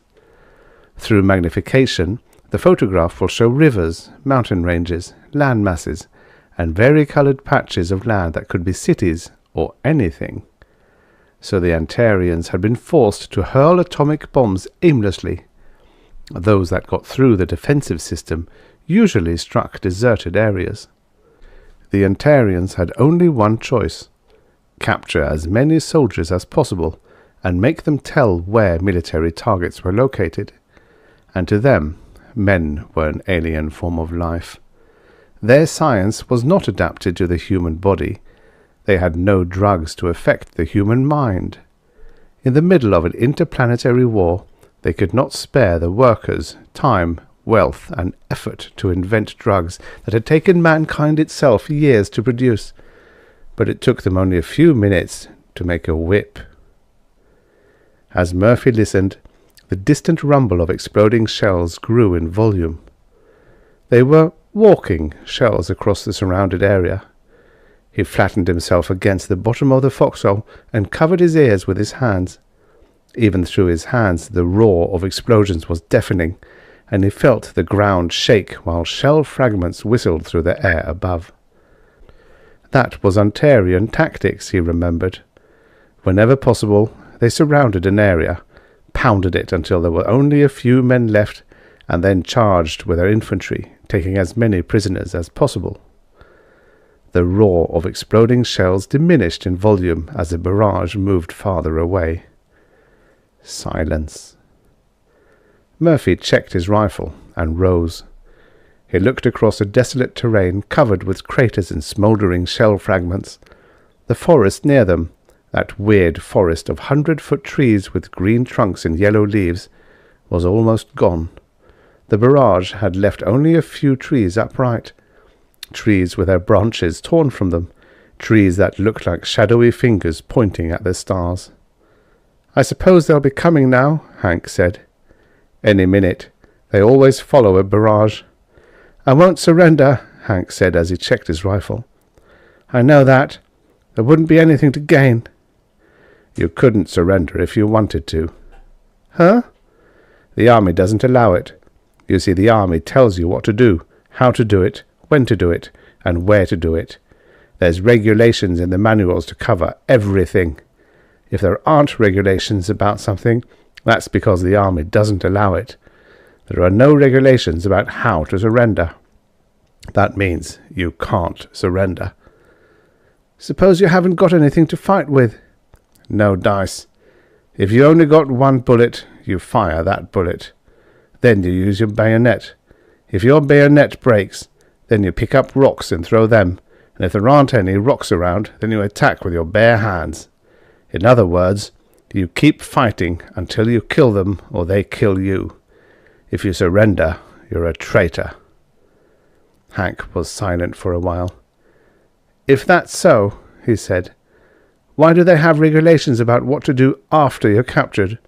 You know that, give only your name, rank, and serial number stuff."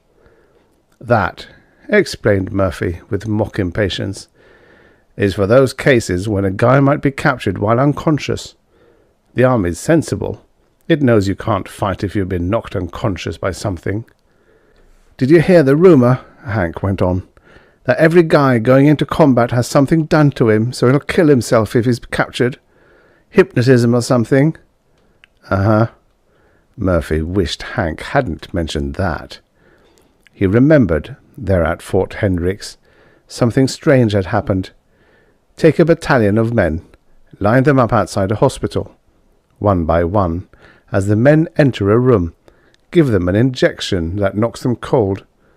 Keep them unconscious for days while you feed them through the veins, and then revive them, put them in a formation, and march them back to their barracks without an explanation.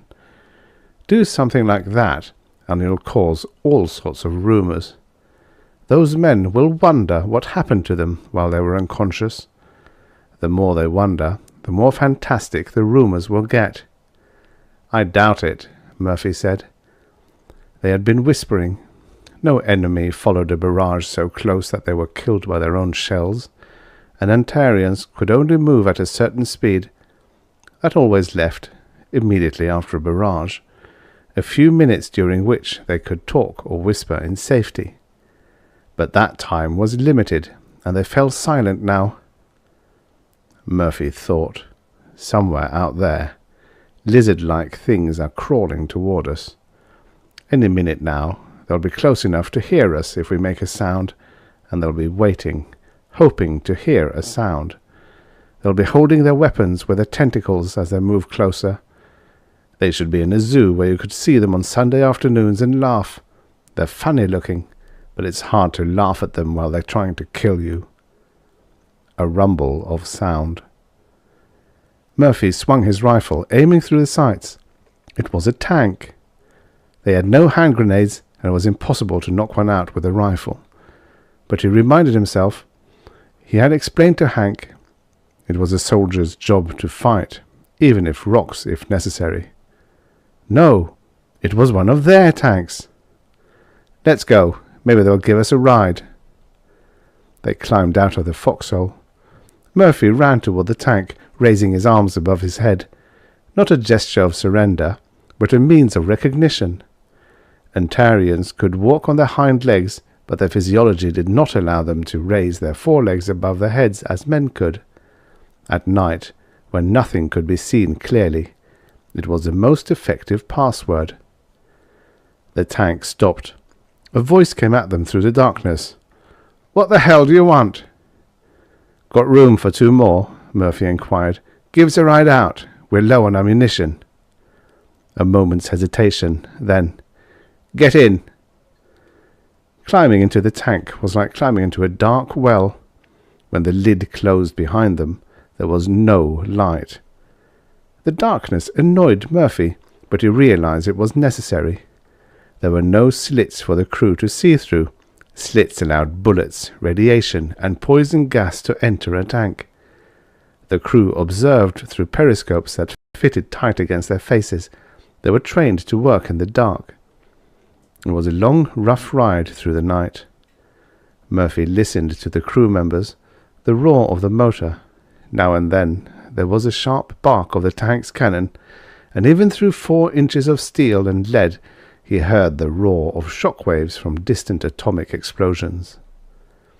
Hank whispered, "That wasn't right, was it? I mean, leaving like that and—" "Ever hear of strategic withdrawal?"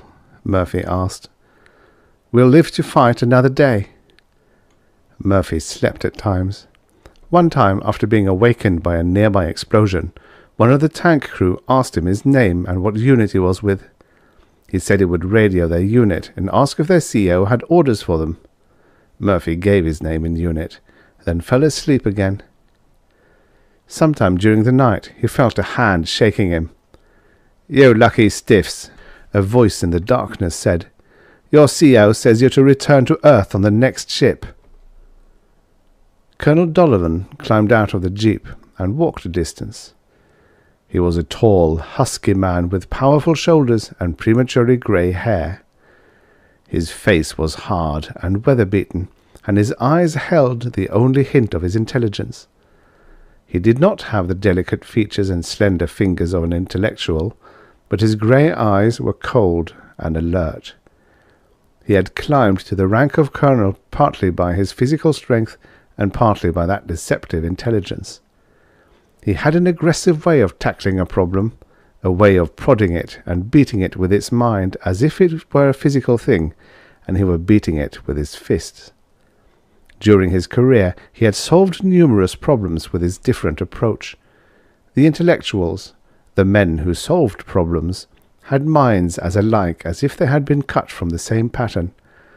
A definite type of physique produced a definite mentality type, and a definite mentality type produced a definite way of thinking.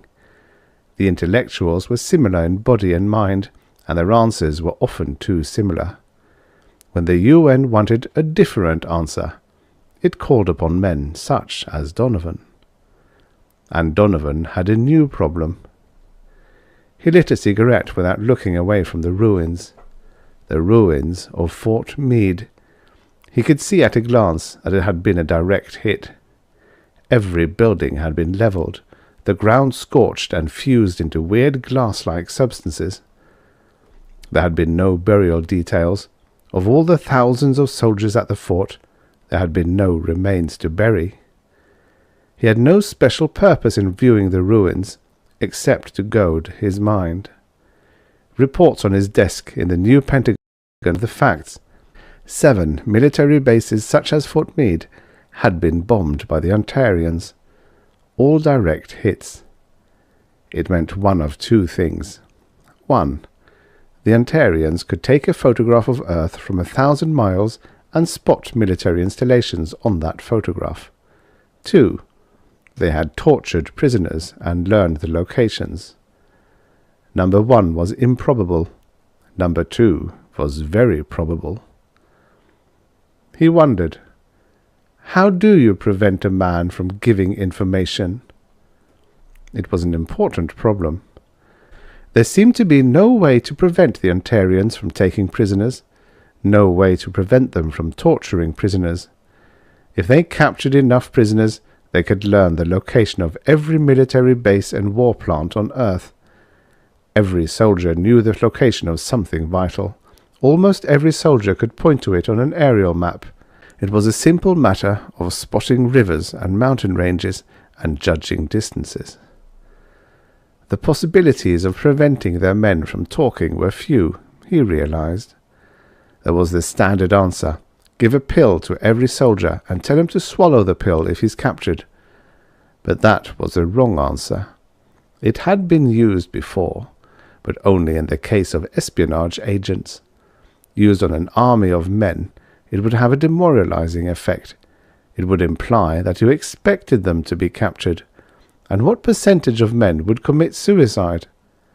Besides that, the news would sooner or later leak out to the civilian population and have a demoralizing effect upon them. How would millions of mothers and wives feel if they knew their sons and husbands had been ordered to kill themselves if captured? No, suicide pills were not the answer. It had to be something different, something original, and as foolproof as anything could be. Preferably a way to kill a captured soldier, a way that the soldier was not aware of. Death seemed the only solution. Any man, tortured hard enough and long enough, would talk. How could you keep that man from talking except by killing him? And still, it wasn't right to kill your own men. How, he thought, can you kill a man without killing him? Hank was pacing the floor. We're on our way, Mirth. Back to Earth. No more combat. We'll train other guys how to fight. Instructors. What a deal. Weekend passes, girls, beer, fried chicken, real milk. Lay off, Murphy said. We aren't there yet. Sitting there on the edge of the cot, he struggled for a sense of reality. Nothing seemed real. Nothing had seemed real since they left the foxhole. There everything had seemed real. The coldness and wetness of the mud beneath them, the stars in the sky above them, 1,000 other things. In the tank there had been nothing but darkness and voices in the darkness. The tank had broken through the Ontarian lines and taken them directly to a spaceport. There, in a thick fog, so thick that you could see only a few feet in any direction, they had boarded the ship. In the darkened ship, they had been led to this compartment. They had seen only 2 men aboard the ship, 1 crew member, seen at a distance, and Greg, the ship's captain. Now they were in outer space, in a small compartment aboard a huge ship. It didn't seem real, and it felt as if they were walking through a shadowy dream. The door opened, and Captain Chester Gregg stepped into the room. Gregg, Murphy reflected, looked as if he had been taken apart and put together again. There were lines in his face, not lines that came from facial muscles, but the clean-cut lines of a surgeon's scalpel, lines that divided his face into small sections, and the flesh from his forehead to his chin did not change shade gradually. Each section was a slightly different shade than the section next to it. Not a hideous effect, but noticeable when you looked at him closely. Greg was evidently conscious of his appearance, for he stayed in the shadows as much as possible. Greg glanced around the room and grinned. "How do you like your quarters? Fancy, huh?" "Great," Murphy said. "Almost as good as the Ritz. Are we the only passengers?" Greg nodded his head affirmatively. "We had to leave in a hurry. We were scheduled to take more men back, but the Antarians were about to take over that port. We were lucky to get out when we did." Greg hesitated, then went on. "You guys are going to have a tough job when you get back. Not as easy as you might think. I know. I was in the infantry for a while, in a training outfit. Hard work." He placed some papers on the table. "Here's your homework." "Homework?" Hank repeated. "It's the newest thing," Greg explained. "They figure that men who've been in combat with the Antarians can train recruits better than men back on Earth who've never even seen the Antarians. The plan is to train men like yourselves on the way back to Earth. No time wasted. That is, they plan to teach you how to train others. We have a colonel and a couple lieutenants aboard. You fill out those papers, and they'll judge your knowledge of military procedure. Then they'll know exactly how much they'll have to teach you." When Greg left, Murphy examined the papers. As Greg said, the papers were a test of their knowledge of military procedure. They were yes and no questions. Questions such as, describe procedure to infiltrate enemy lines. Describe procedure for establishing night patrols. Describe alternate code system. Hundreds of questions. And an aerial map. The question, give the approximate location of Fort Johnson. And in small print at the bottom, the notation of memory and ability to judge distance. "Look at this, Hank." Hank studied the map and questioned. "That's easy," he said. "I was stationed at Fort Johnson. There's Salt Lake, see? Fort Johnson is about—" "I said look, not talk." Murphy rose and glared at Hank. "You're stupid," he added. "What's the matter with you?" Hank inquired, his jaw sagging. "You're stupid," Murphy repeated. "Don't you ever question anything? This whole thing smells fishy." He paced the floor, glaring at the metal walls. There was something wrong with the compartment. It was like any compartment aboard any ship, but there was something wrong. He knew there was something wrong, but he couldn't pinpoint it. "It doesn't make sense. We were in a foxhole a few hours ago, and now we're on a ship headed for Earth. It doesn't make sense." "We're going to be instructors." "And that map is fishy," Murphy continued. "That's the sort of thing the Ontarians would want to know. They have to photograph Earth from 1,000 miles out. They'd like to know exactly where Fort Johnson is." "Well, so what?" "So what? Hasn't it occurred to you that maybe we're prisoners of the Ontarians?" "Are you serious?" Hank inquired. "How can we be prisoners?" He glanced around the room and shrugged his shoulders. "We were picked up by one of our own tanks and—" "The Ontarians capture our tanks now and then. It could have been a trick." "Our own men were aboard the tank." "We didn't see them. It was too dark inside the tank to see anything." "We heard them," Hank insisted. "That doesn't mean anything." Murphy remembered that they had been warned about Ontarian talkie machines. The Ontarians frequently tricked or forced a prisoner to talk for hours. The conversation was recorded, broken down according to individual sounds, and recorded in a talkie machine. The machine resembled a typewriter, and an Ontarian could reproduce any vocal sound by pressing one of its keys. A skilled Ontarian linguist could use one of these machines and carry on a conversation with perfect English. They had been used during attempts to infiltrate their lines at night, but, Murphy realized, One could have been used in the tank. "Take it easy," Hank said. "You're imagining things. We're on one of our own ships." "Are we? What have we seen of this ship except the corridor and this compartment? It could be... well, this compartment could be like a stage. It was so foggy outside we couldn't see anything." He paused to light a cigarette and continued. "Greg gave me the idea. I've seen Greg before, at Fort Meade.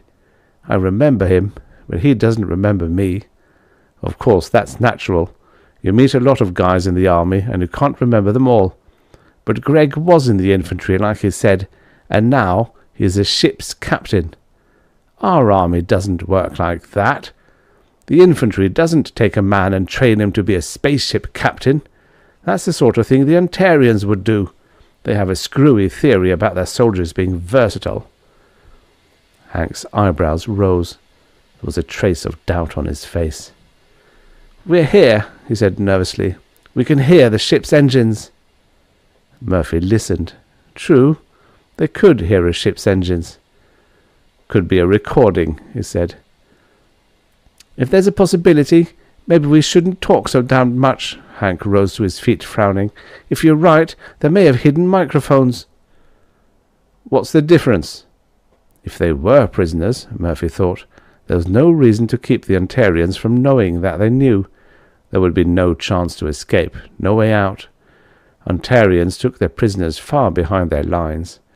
A man, a creature who walked upright on two legs, could not disguise himself and pass unnoticed among creatures that resembled lizards and crawled on four legs. No, if they were prisoners, they would be well behind the lines. There would be no way to escape. But, he wondered, if we're prisoners, why are they trying to keep us from realizing it? They had used a trick to get information, but they could have gotten the same information through torture. He knew. He was brave enough to die for his country, but not strong enough to... What's wrong with this compartment? He interrupted the chain of thought. There was something wrong with the compartment. He could sense the wrongness. But what could be wrong with cots, a table, four walls, a ceiling, and a floor? There was nothing wrong with them. So that meant there was something wrong that was not in the compartment. A something that came into the compartment from outside. What, he thought wildly, is not in here, but comes in here from outside? I've got it! Hank jumped, startled. What? Vibrations, Murphy said. There aren't any. Hank shrugged his shoulders. It's important, Murphy said. Remember the troop ship that took us to Antares?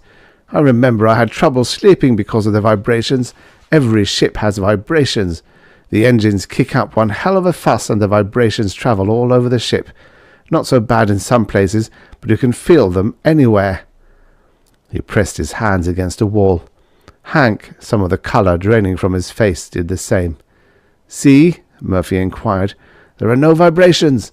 We're supposed to be in outer space headed for Earth. There should be vibrations. He hit the wall with his fist. He hit it harder. The wall didn't sound right. Taking his bayonet, he jabbed the wall.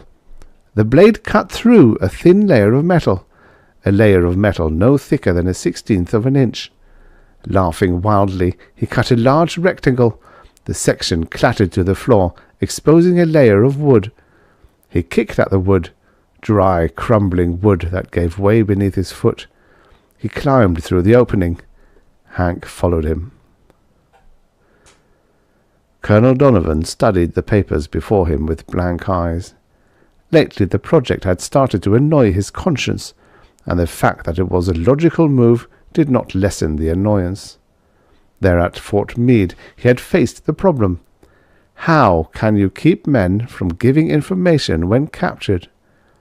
It had been a vital problem. Without a solution, the Ontarians could have learned countless military secrets and ultimately won the war. Death had seemed the only solution, but it had not seemed right to deliberately murder their own men. He had asked himself, How can you kill a man without killing him? And he had come up with the answer. Drive him insane.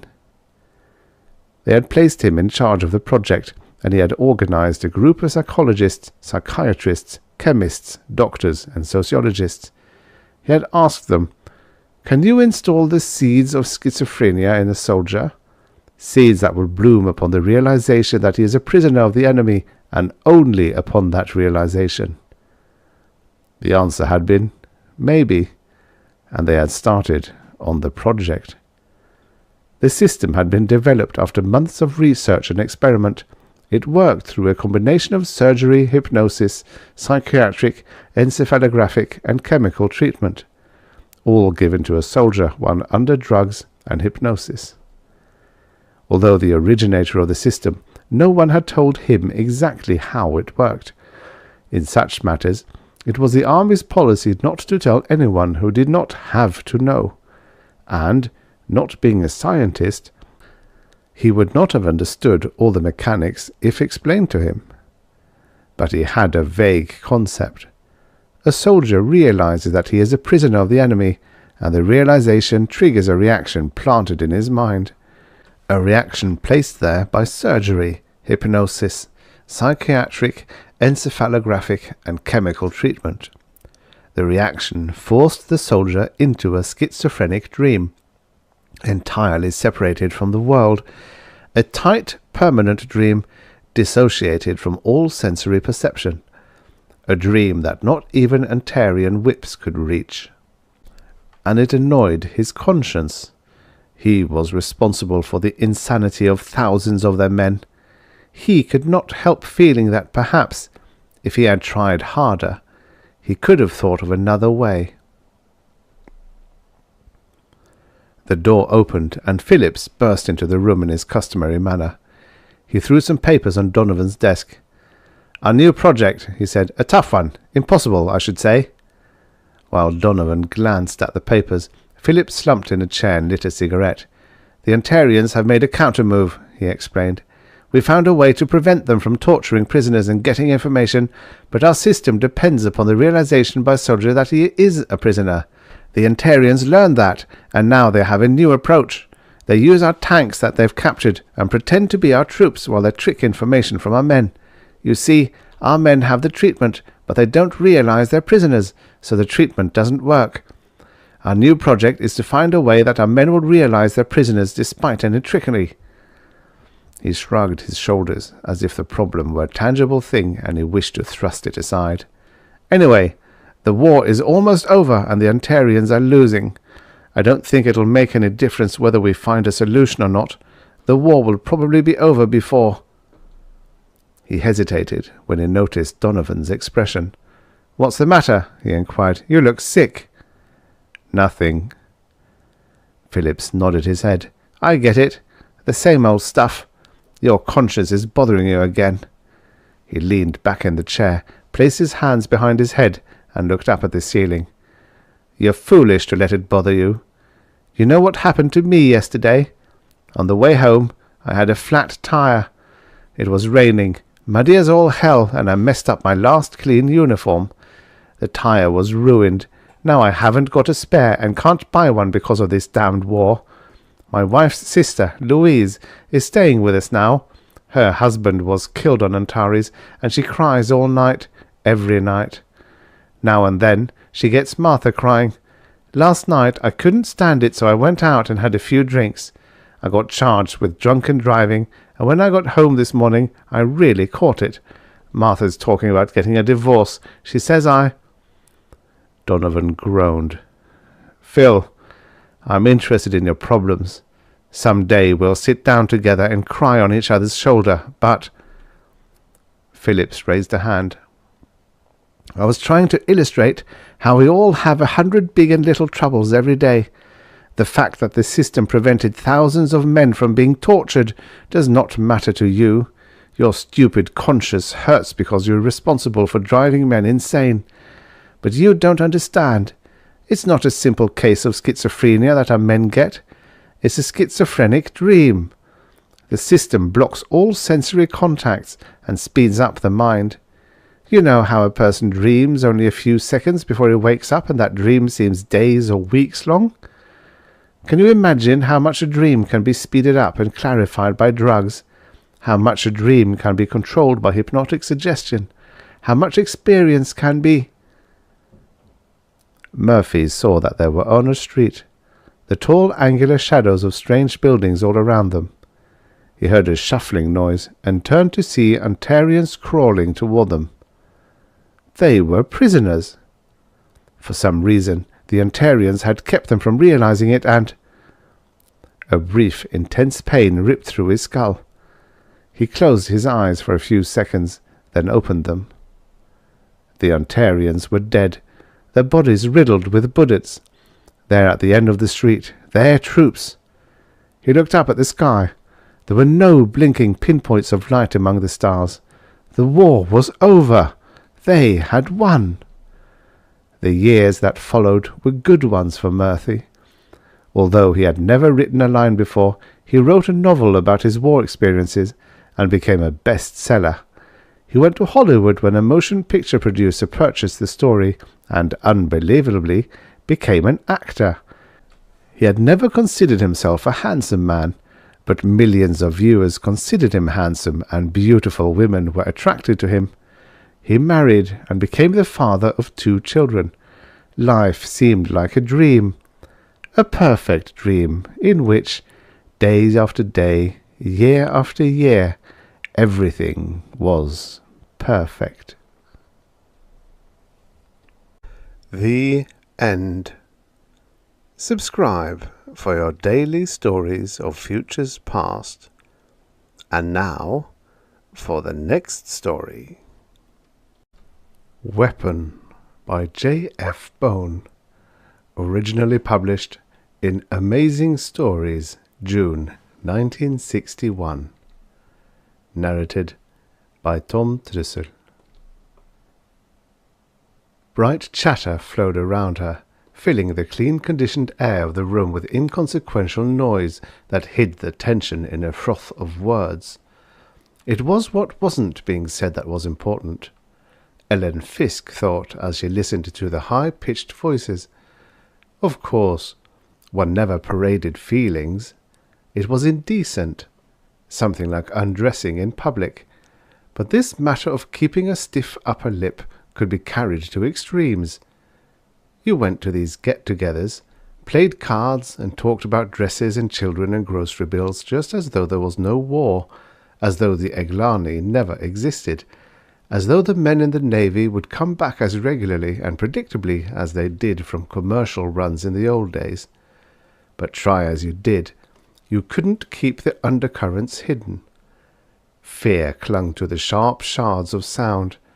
There was longing, grief, resignation, and hope, all mixed with a firm, unreasoning conviction that if one buried her feelings deep enough, everything would solve itself and wind up with a happy ending.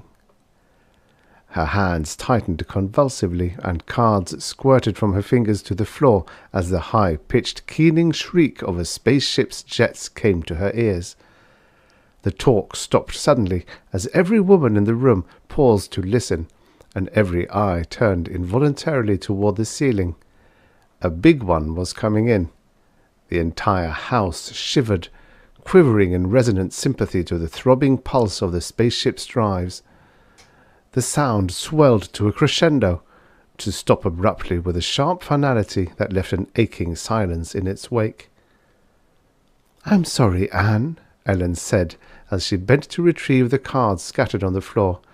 "For a moment I couldn't help thinking that—" She stopped and blushed. "Don't apologize," Anne Albertson said. "I know how you feel. Fact is, I've felt that way myself, more than once." Her eyes were grey and wise in the frame of her pointed elfin face. Ellen felt a rush of gratitude. Anne was understanding beyond her years, little Anne with her piercing giggle and gay smile.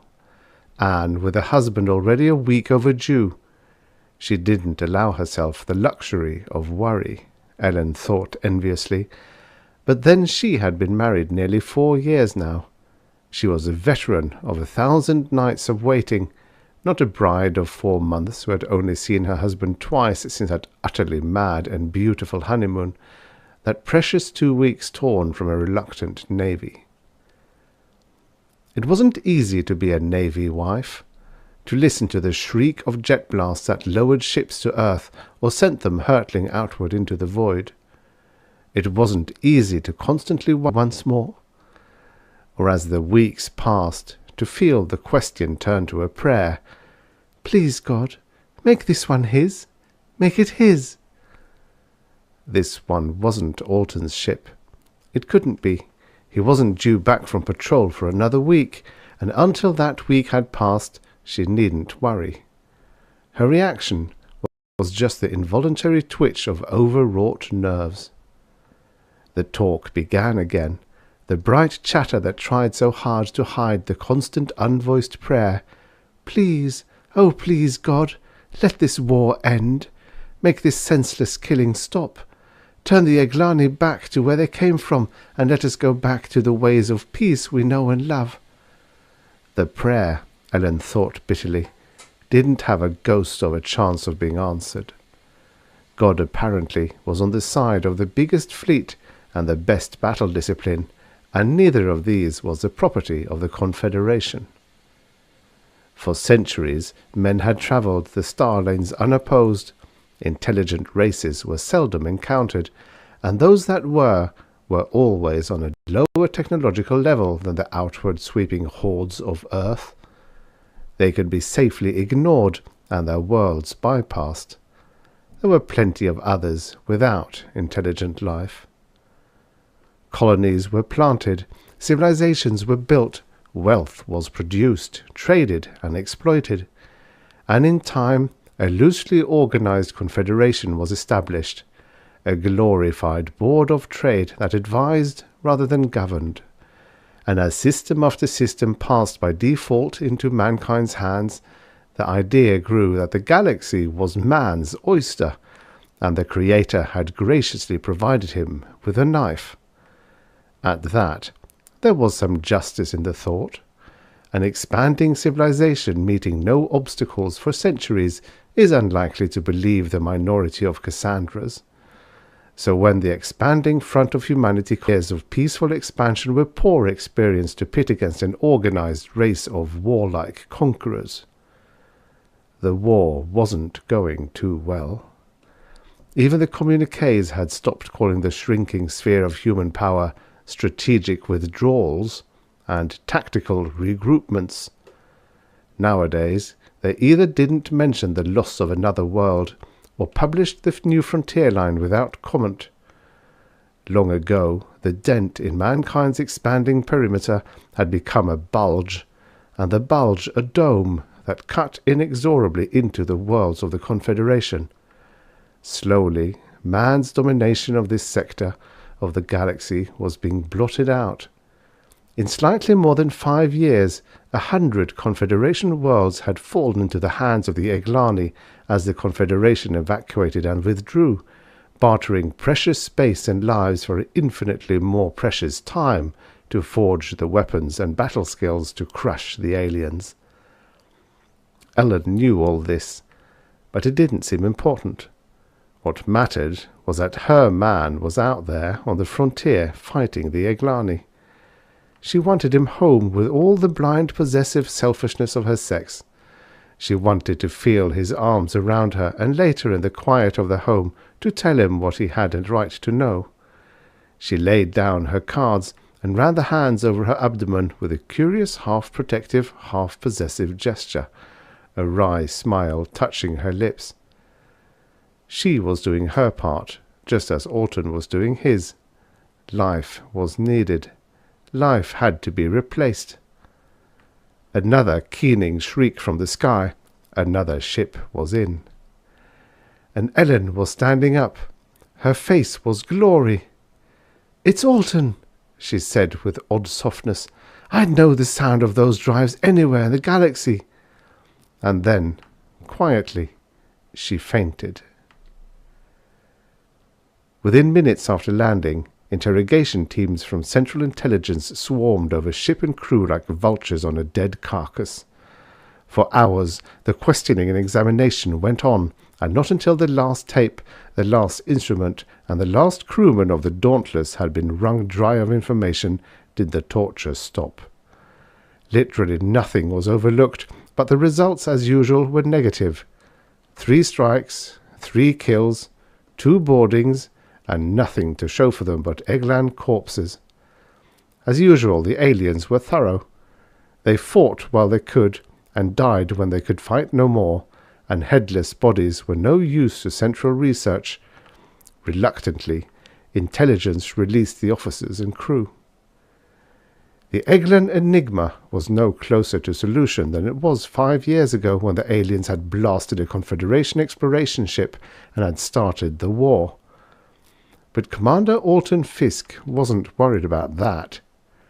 Ellen was out there, waiting for him, and he'd been delayed too long already. A week is never long at best, and this had been shorter than most, Fisk decided as he picked up a ground car at Fleet Headquarters and directed the driver to take him to his quarters. It was a little better than an hour until blastoff, which would give him time enough to pick up his kit and say goodbye to Ellen for the 4th time. He had been lucky. The Dauntless needed modification and repair, and the weak planetside was his longest time ashore since his honeymoon. Of course, Ellen wasn't going to like his sudden departure, but she was a Navy wife, and she knew what she was getting into before they were married. It was an abiding wonder that she had married him in the face of his Cassandra prophecies of trouble and heartache. But then, Ellen was an unusual woman. As he left the forbidding grimness of Fleet Headquarters, he almost smiled. In a way, it was a relief to get away from the long-faced brass whose professionally preoccupied air was merely a camouflage for the worry that ate at the linings of their stomachs. Fisk was glad that he wasn't one of the ulcer echelon, that his worries involved relatively simple things such as fighting a ship and getting home alive.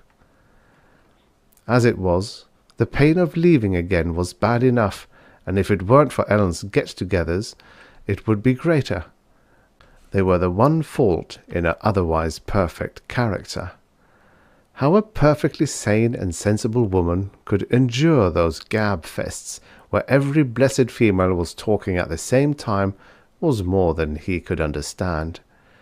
But Ellen not only took them in her stride, she took them 3 or 4 times a week. His face clouded as he saw the squadron of ground cars parked before his quarters. Their significance was obvious. Of course, she didn't expect him home this early in the day, and if she'd known of the orders he'd received, there probably would have been no one here but her. Still, he'd have to go inside and face that crowd of cats mewling at each other over some conversational bone. He sighed as he stepped out of the car, told the driver to wait, and walked the few steps to his quarters. Through the clatter of shrill voices, the squealing giggle of Anne Albertson cut like a knife, piercing his ears as he stood in the tiny entrance hall, reluctant to enter farther, yet unwilling to leave. He winced. Sure, Anne probably had a right to squeal. Her husband had landed his riddled ship yesterday morning and had walked away from the wreckage. Sure, she had a right to squeal, but did she have to do it in his house? Fixing his expression into a non-committal mask, he stepped into the living room, and with his appearance the noise stopped. 12 pair of eyes looked at him, and Anne Albertson said into the silence, "I think we'd better leave, girls. We're not needed here right now." There was a murmur and a rustle, and miraculously the room was empty except for Ellen.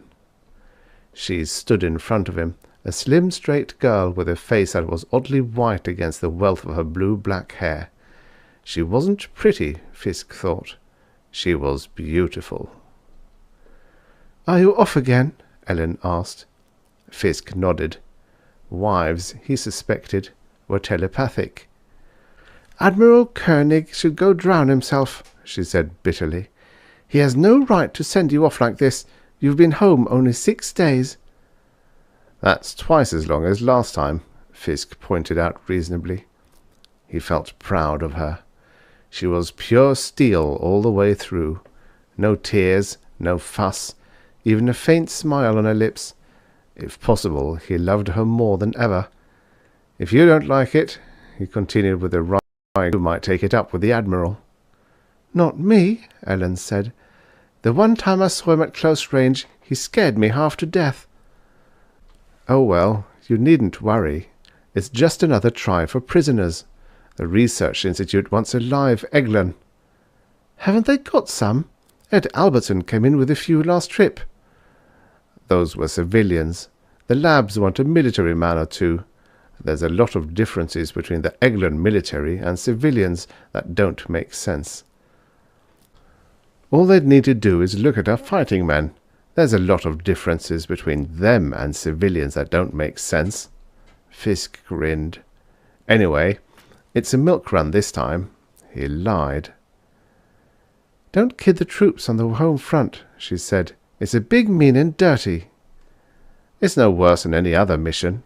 Sure, they're all bad, but I'm on detached assignment, and there won't be a lot of other ships around cluttering up space and drawing attention. I wish they'd leave us alone.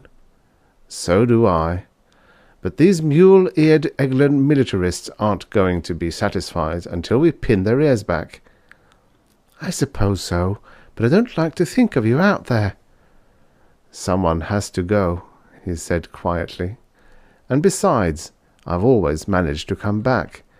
I'm getting pretty good at it now. He kissed her lightly on the end of her nose. Just keep on being good, she said. I like having you around. She kissed him then, a fierce, hungry kiss that left him breathless. All right, sailor. There's something for you to come home to. Now let's get your gear together.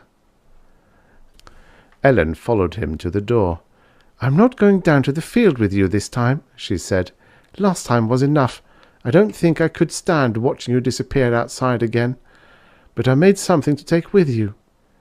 She picked up a square, flat package from the top of the recorder and thrust it into his hands.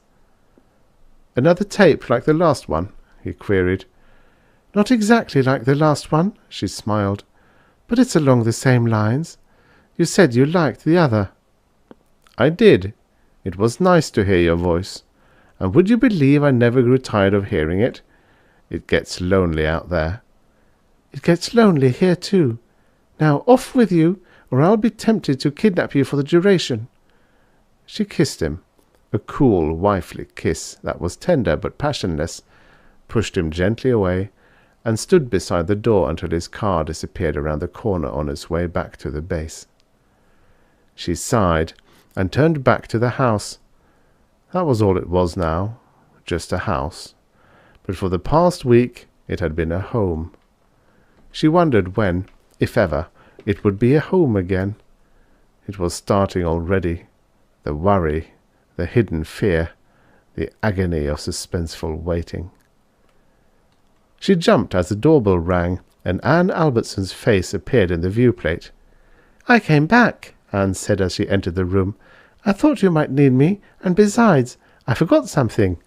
She looked at the recorder with an odd expression on her pointed face.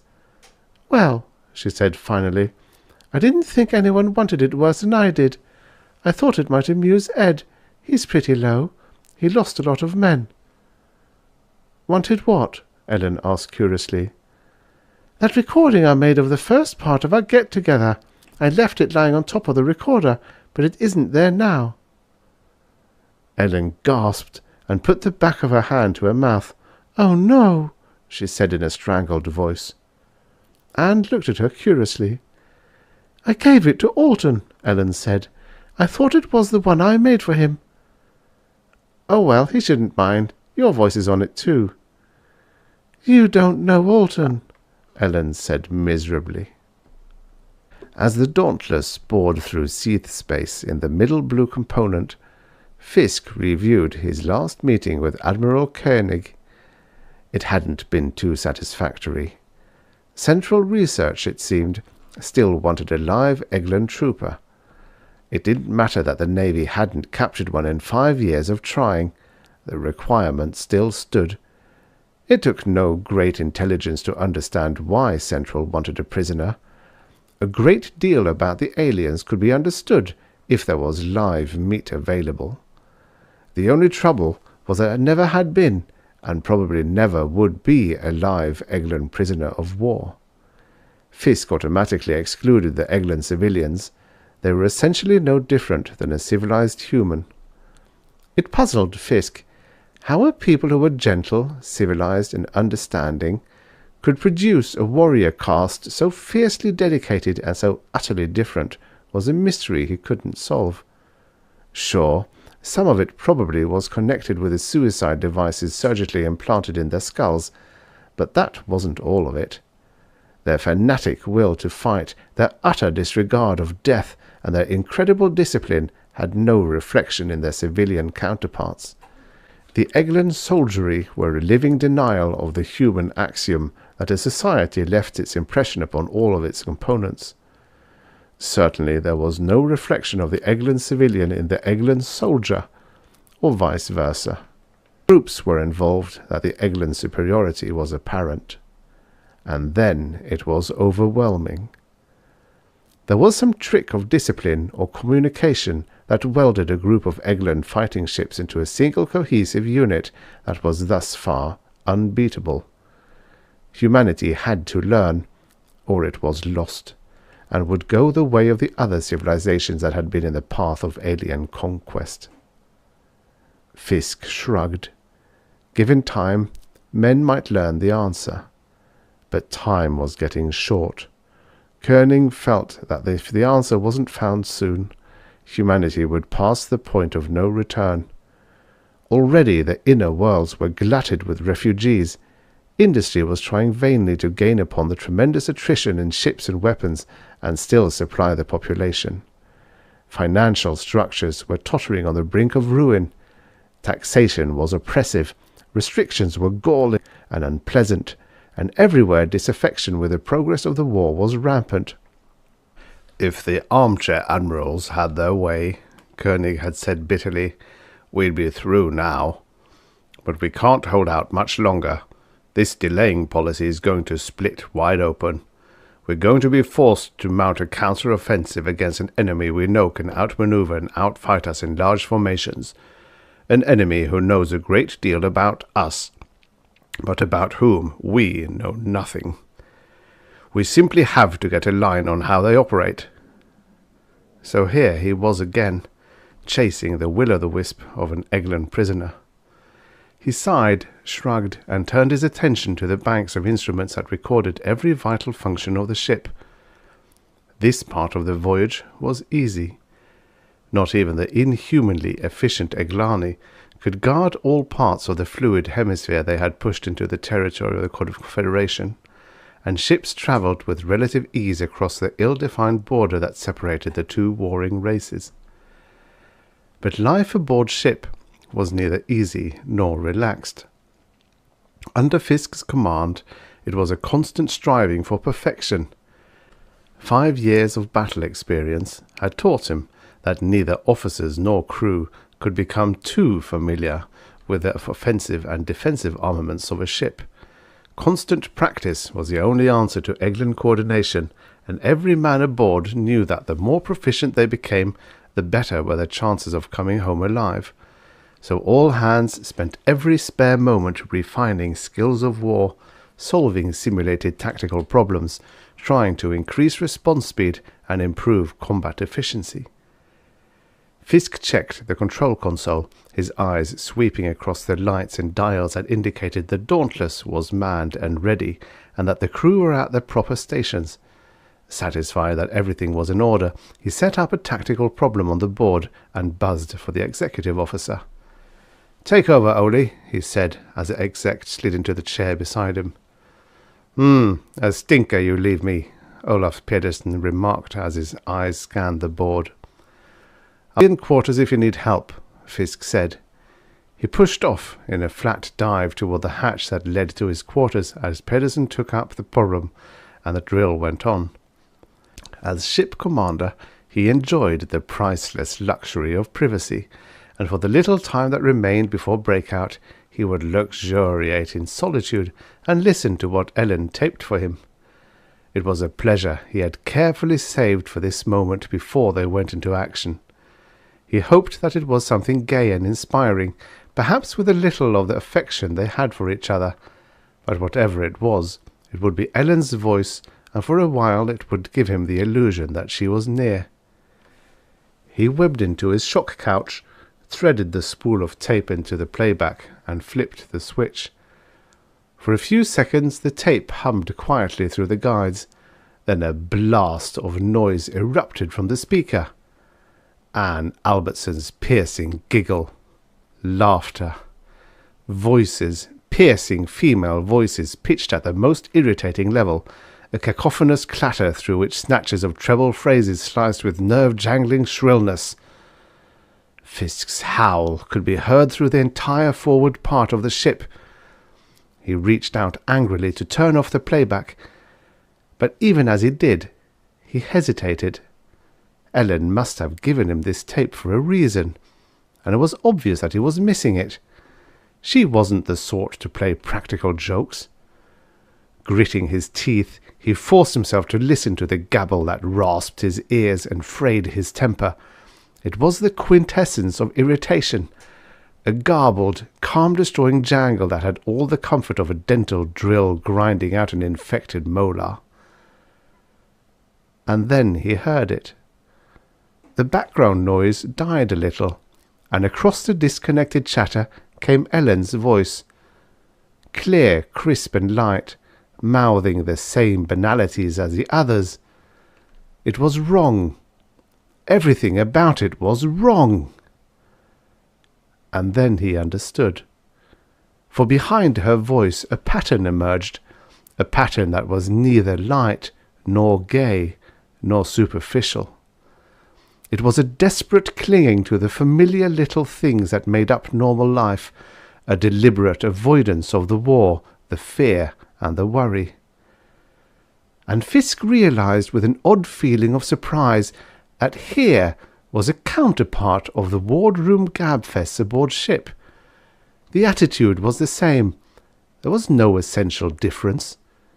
He stood it until her voice faded into the background, and then he turned off the playback. Ellen should have known that he understood how she felt. There was no need for this. He felt oddly cheated as he put the tape away in his locker and returned to the control room. The Dauntless broke out of hyperspace travelling just under Loom 1, well within Eglin territory. Fisk knew from experience that the enemy detectors were efficient, and it was always risky to break out into normal space, but he had to come out to get a fix on potential targets. "Set," the gunnery officer said. Instantly the Dauntless slammed back into force space. The scan had taken barely 10 seconds, and with reasonable luck the dip into normal space would remain unnoticed long enough to give them the advantage of surprise. At best, such an advantage would be fleeting. At worst, he would break out in the middle of an Eglin trap. Actuality would probably be somewhere in between. He'd have perhaps 20 minutes, and in that time he'd have to accomplish his mission and get the Dauntless back into the relative safety of force space. The world ahead was a small planet about 2/3 the size of Earth, and from it came the persistent radiation of nuclear stockpiles and atomic machinery. There was a base here, a big one supported by a massive industrial complex. The Eglani had the habit of concentrating their works, which made for greater efficiency of operation, but also made them far more remunerative targets. There was a flashed into normal space-time. A bank of red lights blossomed on the control board, and the gunnery officer launched a salvo of torpedoes at the Eglin base. The torps were new. Each carried a tiny hyperspace converter that pushed them up into the lower orange. They would arrive on target milliseconds after they were launched, break out into normal space, and detonate. They were tricky things that required nearly 10 seconds data to adjust, but when properly set, they could materialize within any fixed screen. The inherent qualities of force space made them useless against maneuvering ships, but against a city or a planetary base, they were deadly. Of course, compartmentalized screening would reduce the damage, but if the Eglani were using a hemisphere, God help anything inside. Air screamed around the hull as the cruiser slammed into the planet's upper atmosphere, her jets thundering to match intrinsics with the planet. Within minutes, the Banshee's screech faded away, and the cruiser hung motionless in the upper air. Over the rim of the world, behind them, an awesome pillar of mushroom-capped cloud rose into the sky. "Scratch 1 Eglin base!" an anonymous voice in fire control yelped joyfully. "Stow that! Silence down there!" Fisk barked. "Airboat at 0025, a spotter announced. "Hedge-hopping. Forward batteries ready." "Use a force rod," Fisk ordered. "I want that ship intact." The pale lance of a paramagnetic beam clawed through the atmosphere and struck the airboat. Driven by the awesome power of the cruiser's generators, it struck, clung, and wrenched the airship from its slow path through the sky. Instantly, all jamming devices in the cruiser flicked on, ripping the air with a blast of interference that filled all the nearer reaches of space. "Quarter drive, vertical," Fisk ordered, and the cruiser leaped upward, dragging the airboat behind it into the airless outer regions where the beam could operate more effectively. "Okay, boys, pull her in." The bored voice of the gunner's mate in the forward blister came over the intercom, and a moment later the fragile shell of the airboat thudded against the armoured hull of the cruiser. "Boarders away," Fisk ordered. The boarding party, specific operation, opened the airlocks, carved the side of the airboat, and dove into the crowded interior. The Eglani, caught without spacesuits, smashed through the floor of their craft by uncompensated acceleration. The air, lost in a mighty rush, still tried to resist.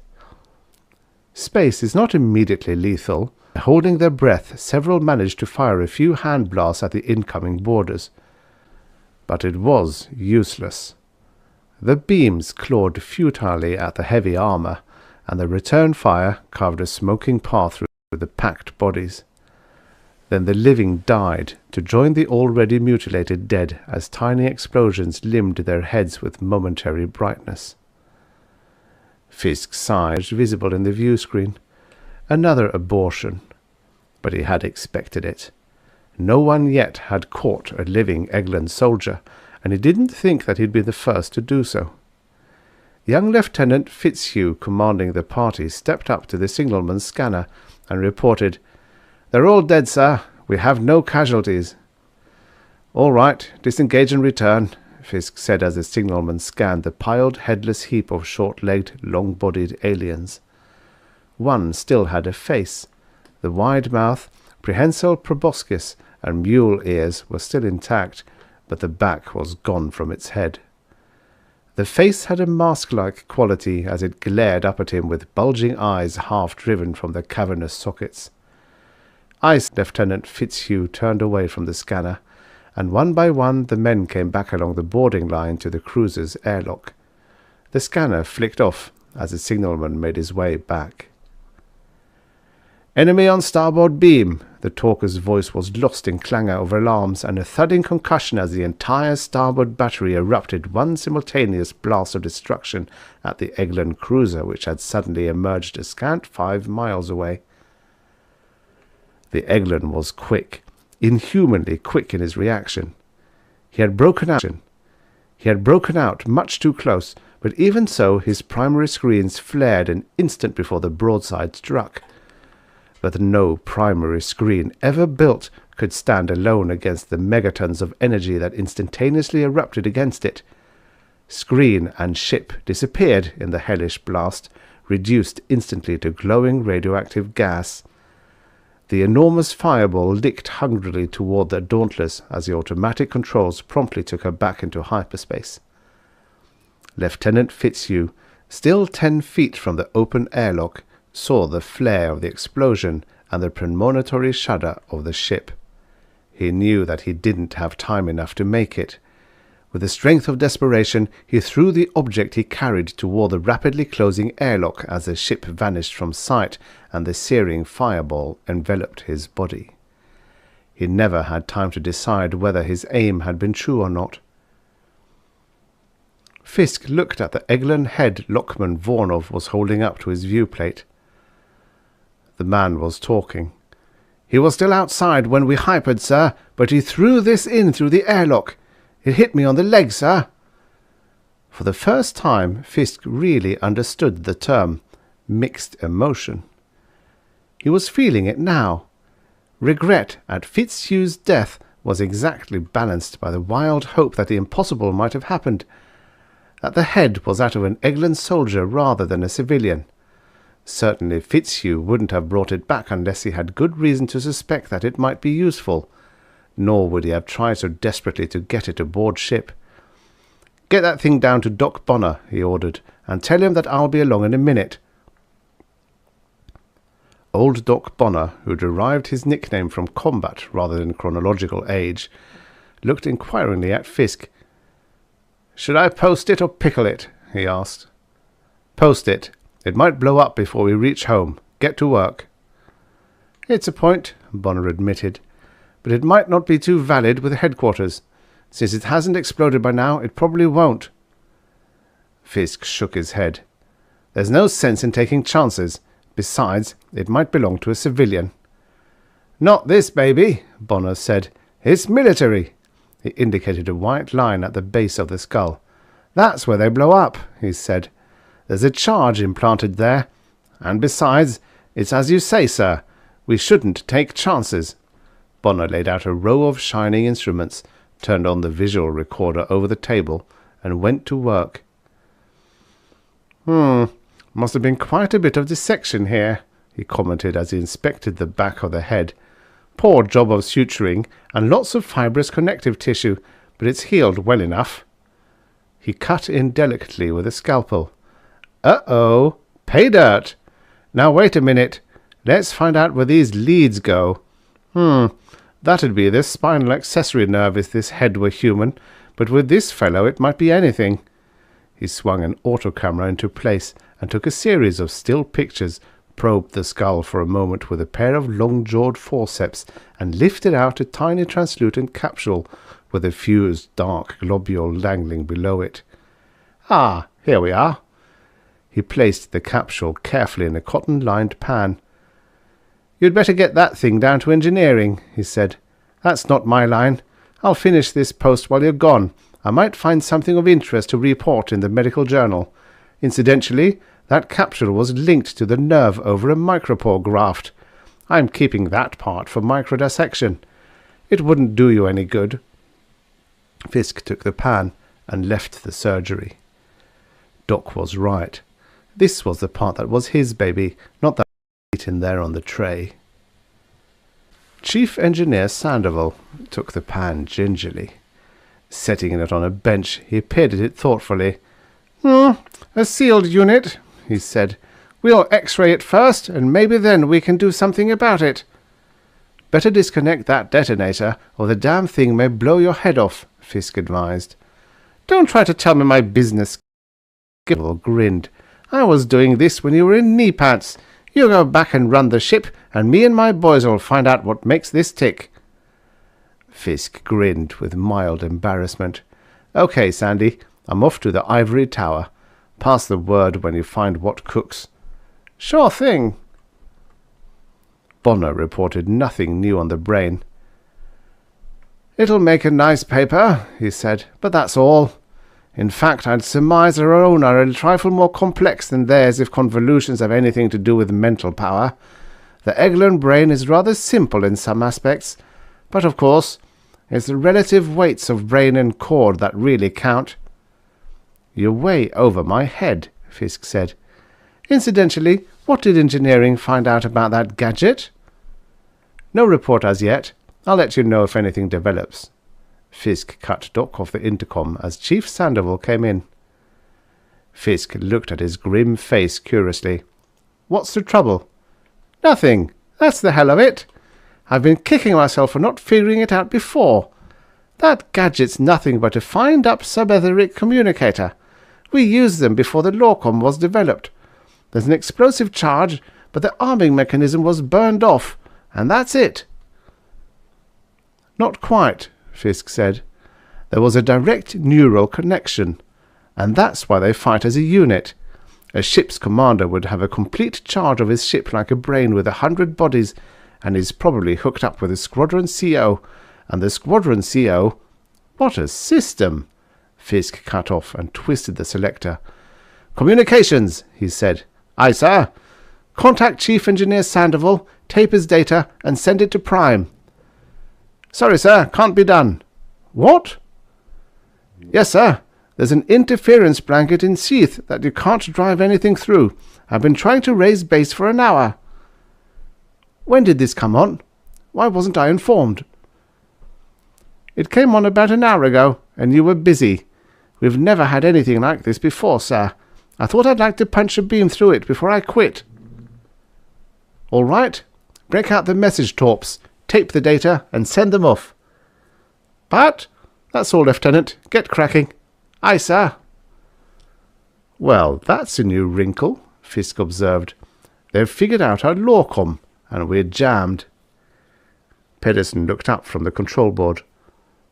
Doesn't smell so good. They wouldn't jam us unless they had something else up their sleeves. They're figuring on stopping us, no doubt." Fisk nodded. "I thought of that. But how?" "Damned if I know, but they've got some idea." "Well, two can play at this jamming game, and we'll deal with the other thing when it comes." Fisk dialed Sandoval. "Sandy," he said as the engineer's face appeared on the screen, "can your boys build an all-wave subetheric broadcaster?" "Yes and no," Sandoval said.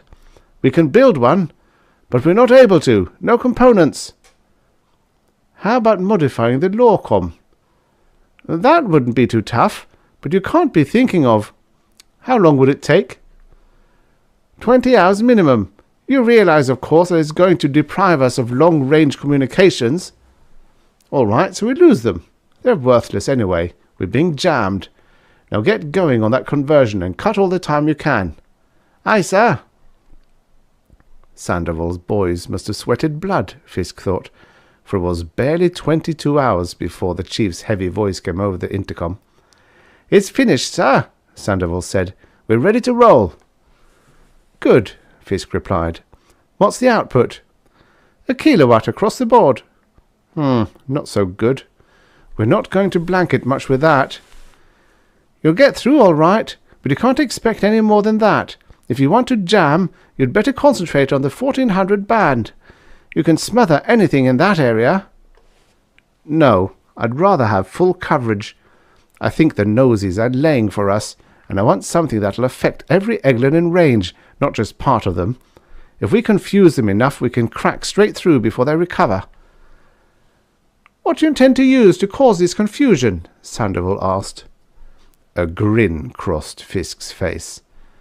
"We might put a signal man on the mic and give them the latest box scores of the Tri-World League mixed with double talk, or a linguist could issue phony orders in Eglinese." Sandoval grinned in answer. "Sneaky, isn't it? This business of hoisting the engineers on their own petards. Personally, I favour music. Some of these squirm combos the boys listen to would drive a saint out of heaven." Fisk chuckled. "It's an idea, and not a bad one at that. Angelo Bordoni and the signal section has some progressive squirm recordings that'll make your hair curl. We'll make him a disc jockey as soon as we have some Eglani to try it on." "You won't have to wait long, sir," Pedersen said, as he swivelled his chair to face Fisk. "Detectors report a disturbance in Sea Green about 10 hours ahead. Looks like a couple of Class 1 cruisers, not ours." "What's their bearing?" "They're moving along our line slightly under our component." Fisk leaned back in his chair, a thoughtful expression on his face. He looked at Pedersen and nodded. "Battle stations, condition 2, Pedersen said to the talker. "Well, there's 2 of them down there to try our gadget on." "Give us one break at least," Fisk said. "We're not too outnumbered." Pedersen shrugged off the pun. "In your shoes, sir," he said. I'd be tempted to run like hell. Sure, so am I. But just where would we get a better chance than this? If we're going to fight, we might as well get decent odds. You call 2 to 1 decent? I'll tell you more when their drive patterns are analysed. If they're cruisers, we can outgun and outrun them. If they're battle wagons, they'll never catch us. Not even. Objects register as enemy heavy cruisers, the talker said. Drive intensity .02 over ours. Well, Peterson remarked, you're wrong on one point. We're not going to outrun them. Seems that way, Fisk agreed. They must be new models. Probably ones like those that chewed up Ed Albertson's ship. But they can't be any more heavily armed than we are. Maybe not, but there's 2 of them, Peterson said dryly. I would imagine this changes things. Naturally, we'll run for a while. I'm not risking my ship against those odds if I can help it. Fisk turned on the command circuit. 180 gyro turn, he said. Execute. The Dauntless swapped ends and virtually without delay began backtracking across the warps of Seath space. Since inertia didn't exist in hyperspace, the change in direction was made instantaneously. At maximum blast, the Dauntless began to put space between her and her pursuers, who at once changed course to overtake the fleeing Confederation ship. Hour after hour, the 3 ships drove through the harsh blue monochrome of Upper Seath, and slowly the distance between pursuers and pursued lessened. Travelling in a great curve that would ultimately take them into Confederation territory, Fisk and Pedersen watched the telltale dots in the spotting tank come closer. We're not going to make it, Fisk said finally. They'll catch or pass us before we hit the frontier. Nice, Pedersen replied. With one ahead matching our opponent and sowing mines, and the other behind and above us just in case we try to drop out, we've got about the same chance as a snowball in hell. It's not quite that bad. We have weapons, and we've got the broadcaster. They won't be expecting it, and if we drop into normal space looking like we want to fight, I'll bet they'll follow us. Sure they will. They'll get a surprise then. How'd you like to be wearing one of those cute little communicators and get a blast of Bordoni's progressive squirm the minute you make breakout? I wouldn't. I'm betting that they won't either. Fisk turned to the talker. All hands, battle stations, full armor, condition 1. Bordoni, stand by with your recordings. Report when ready. A cold ball bounced in Fisk's stomach as the reports snapped in. Up until now, the Confederation ships had been individually superior to the aliens, an advantage that barely counterbalanced the Eglani's coordination. But these ships were superior to his own in speed at least, and what they might lack in firepower, they made up in numbers. No skipper in his right mind would tackle 2 to 1 odds in favour of the aliens, but it was unavoidable now. Fisk shrugged.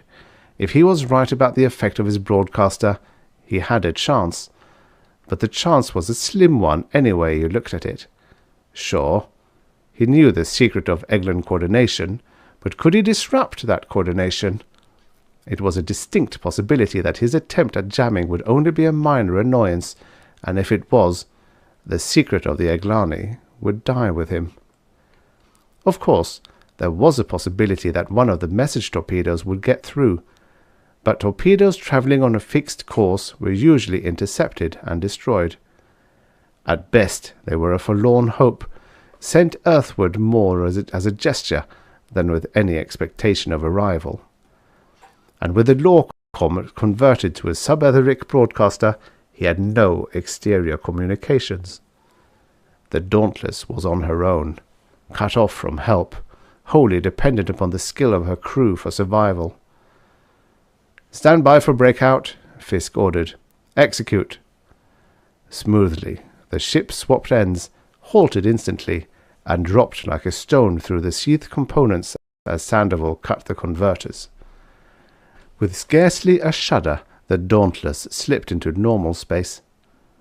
Full ahead, Fisk ordered, and familiar acceleration clutched at the bodies of the crew. With every electronic and visual sense extended, screens glowing on standby, drives flaring a fierce blue against the dark of space, the Dauntless swept forward toward the frontier far ahead. Her speed was less than a snail's crawl compared to the inconceivable velocities she had been traveling in Seath, but in normal space-time, weapons functioned and sub-etheric communicators worked. Here, fighting was an art, refined by years of drill and practice. "Bearing 024, enemy cruiser, range 2000, closing," the talker said. "Bearing 190, nega cruiser, range 1500, extending." "Not too smart," Fisk observed. "That rear ship will have to hyper to get ahead of us, and by that time we should get a crack at our long-eared friends up ahead." "Bearing 018, range 1000, closing. Bearing 190, negative," the talker interrupted. "Our little follower's gone back into Seath," Pedersen said. "Gives us 3 minutes at least before he can adjust on us." "Bearing 016, range 500, closing," the talker said.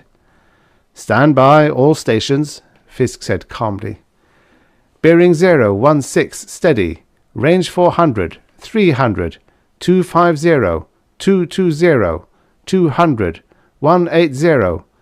The talker's metallic voice was flat in the tense silence of the ship. "At my command," Fisk said as he poised his finger over a large red button on the control console. Over the complex network of spotting, ranging and computing devices, electronic orders flowed into the gun and torpedo stations. Servos hummed as the weapons aligned on the target, and gun crews alertly followed the movements of the automatics ready for emergencies or malfunctions. "Bearing 013, range 50, closing." The talker's unemotional voice continued. Fisk's hand stabbed the button, and an instant later the Dauntless yawed violently to the blast of fire that erupted from every weapon capable of bearing on the Eglin. "Enemy has fired," the talker said. The Dauntless slewed violently as the pilot took evasive action. For a long second the Eglin hung in space, her screens blazing.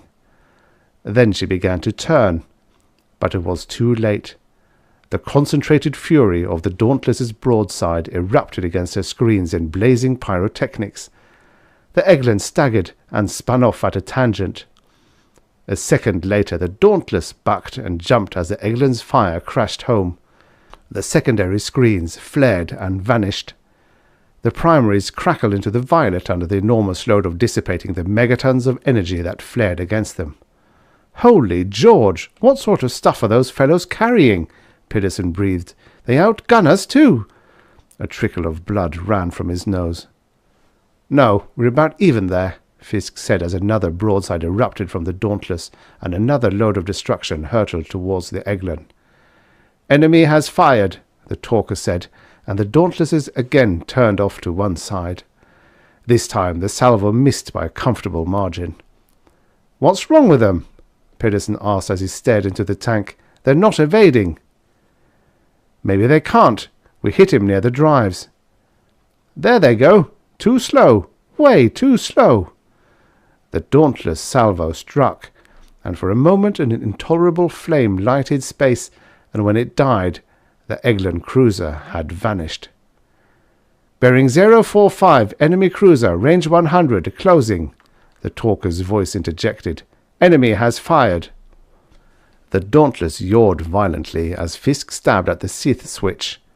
The familiar quivering shook them as the ship clawed at the edge of hyperspace, and simultaneously a pile-driver blow struck them astern, tearing crewmen from their safety webs and slamming them with bone-crushing force against unyielding plates and bulkheads.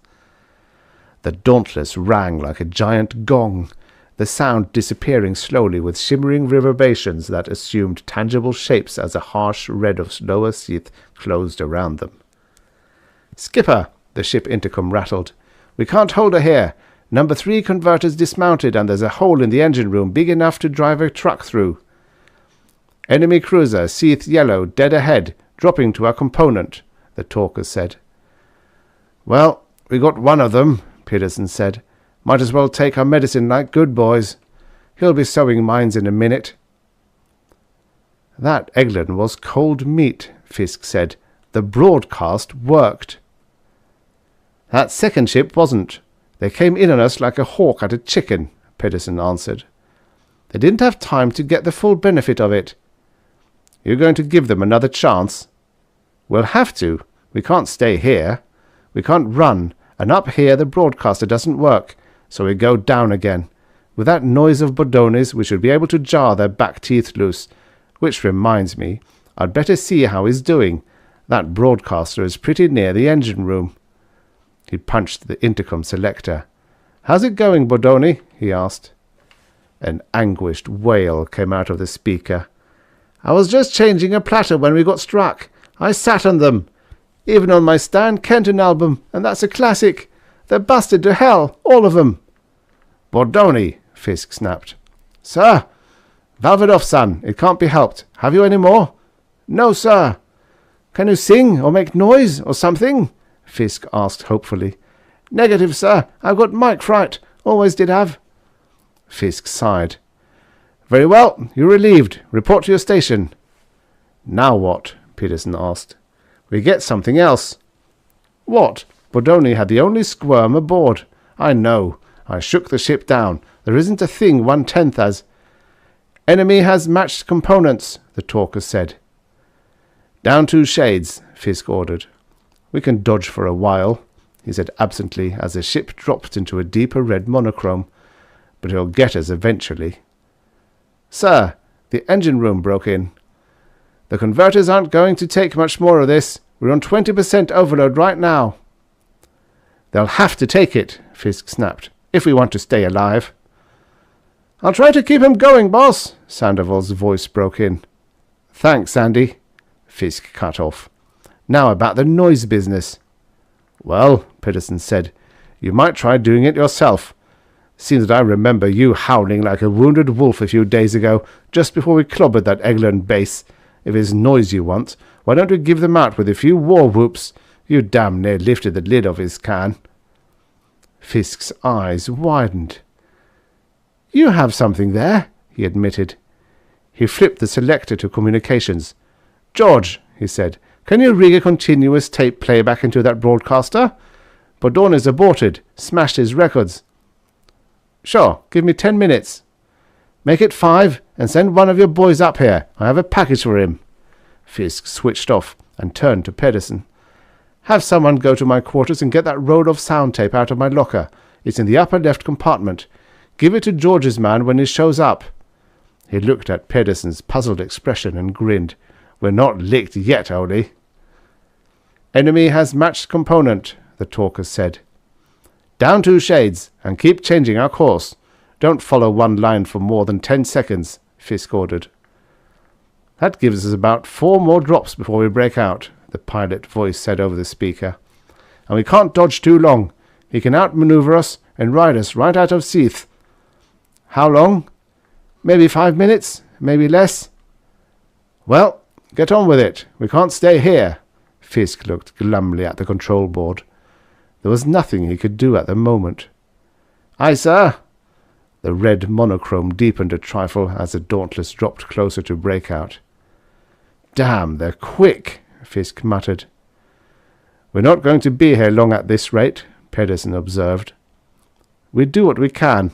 Unless we get that broadcast rigged, we've got no chance at all. Fisk lapsed into silence. A minute passed as the Dauntless dodged frantically and the Eglin manoeuvred for position. Enemy has matched component, the talker said. Instantly the Dauntless was surrounded by a reddish-black gloom. In for a band coming, Pedersen remarked. Our spotting isn't too good there. He can be on top of us before we know it. Let's hope theirs isn't either, Fisk answered absently. Enemy has matched component, the talker said.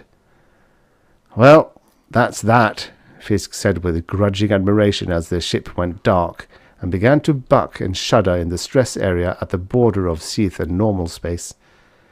He's just about kicked us out of commission. A violent shock lifted the cruiser and shook her. Metal screamed and ripped as a ship, struck by a mine at the very edge of Seath, was driven downward through the border into breakout. Flashes and pinwheels of light flamed across Fisk's eyes as the ship spun madly into normal space.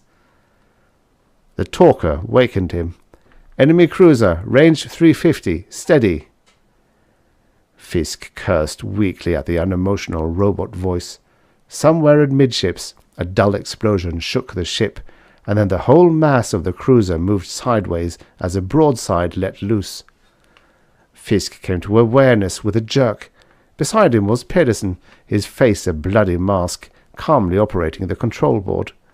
A piece of scalp had been stripped neatly from his head and hung down the back of his neck together with the smashed wreckage of his helmet. "Break off, Pete. I'm back. Get a patch on that scalp and a new helmet. You'll look silly breathing space if they hull us up here." "I thought you had it, Skipper."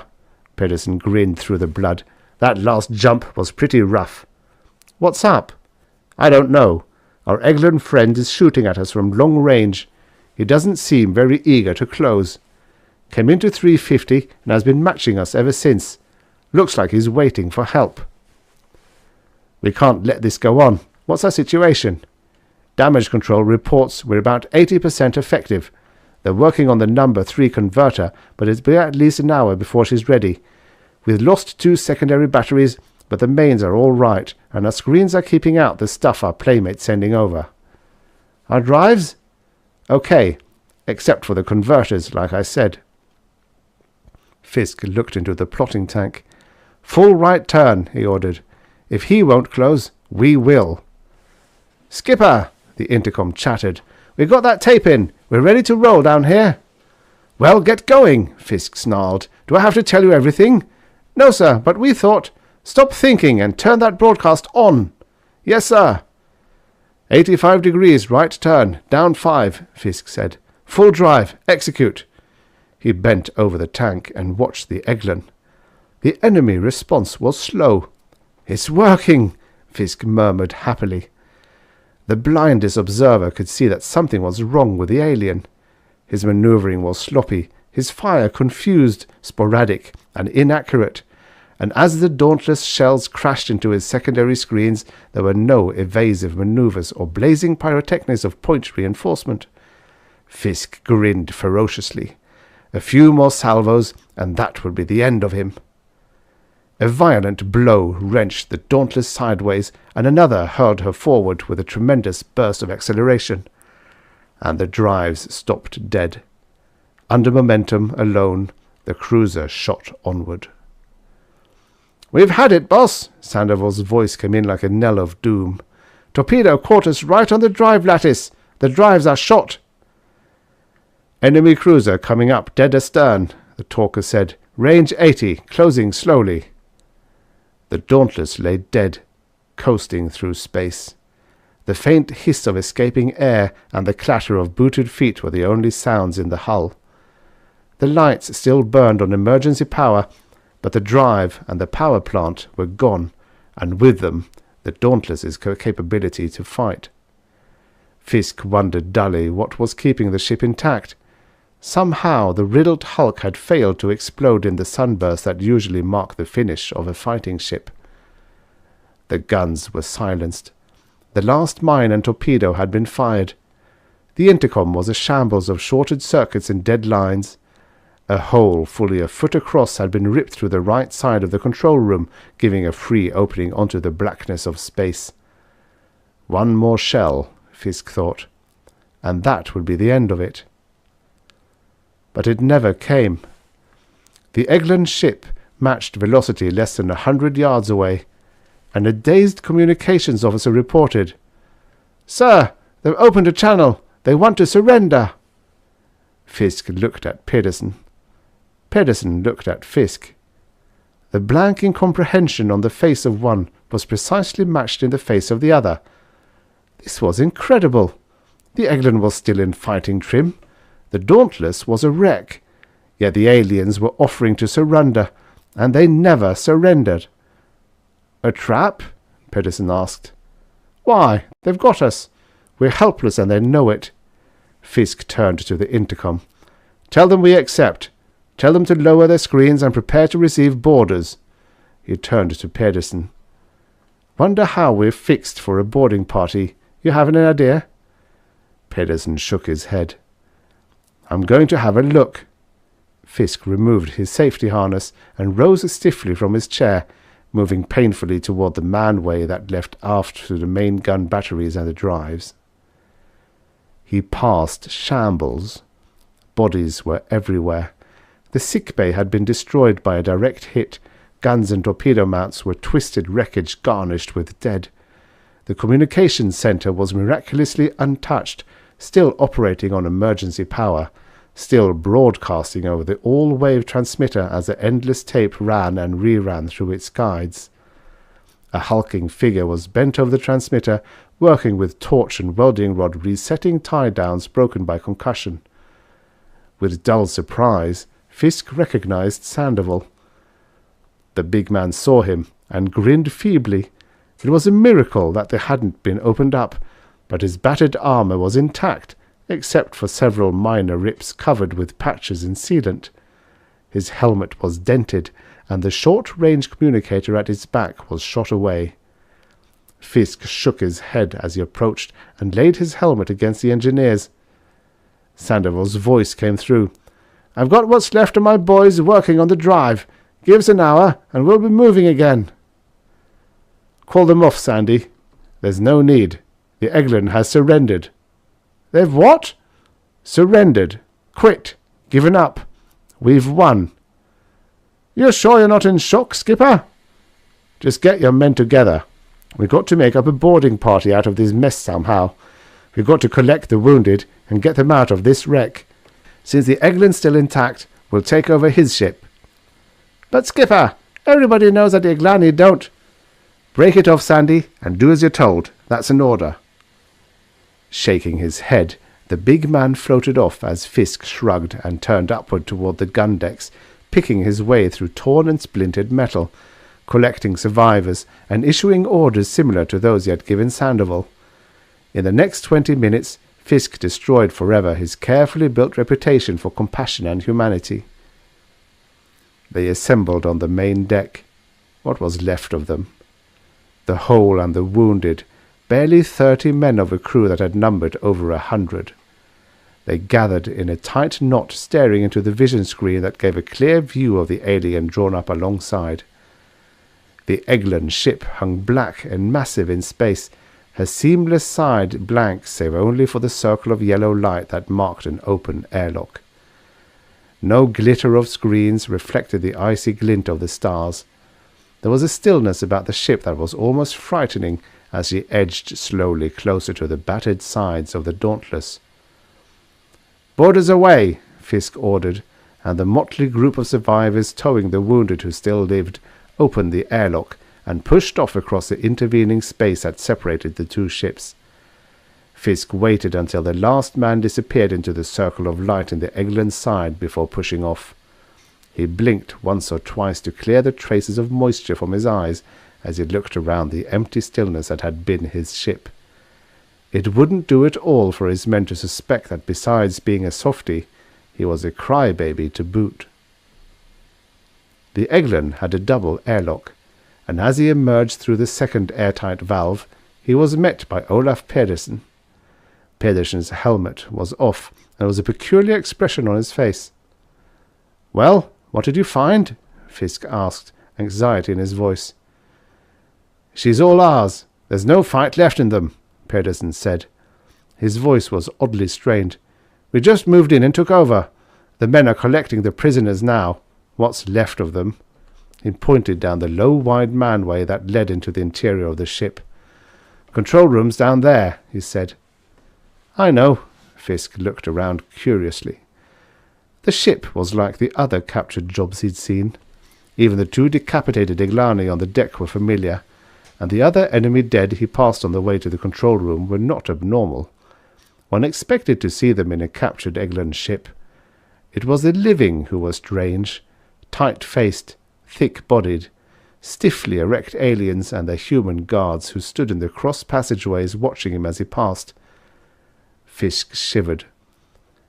He had never in his life seen eyes so hell-haunted as those the Eglani turned on him. The aliens looked like they would shatter at a touch, brittle shells held intact by a force greater than their wills.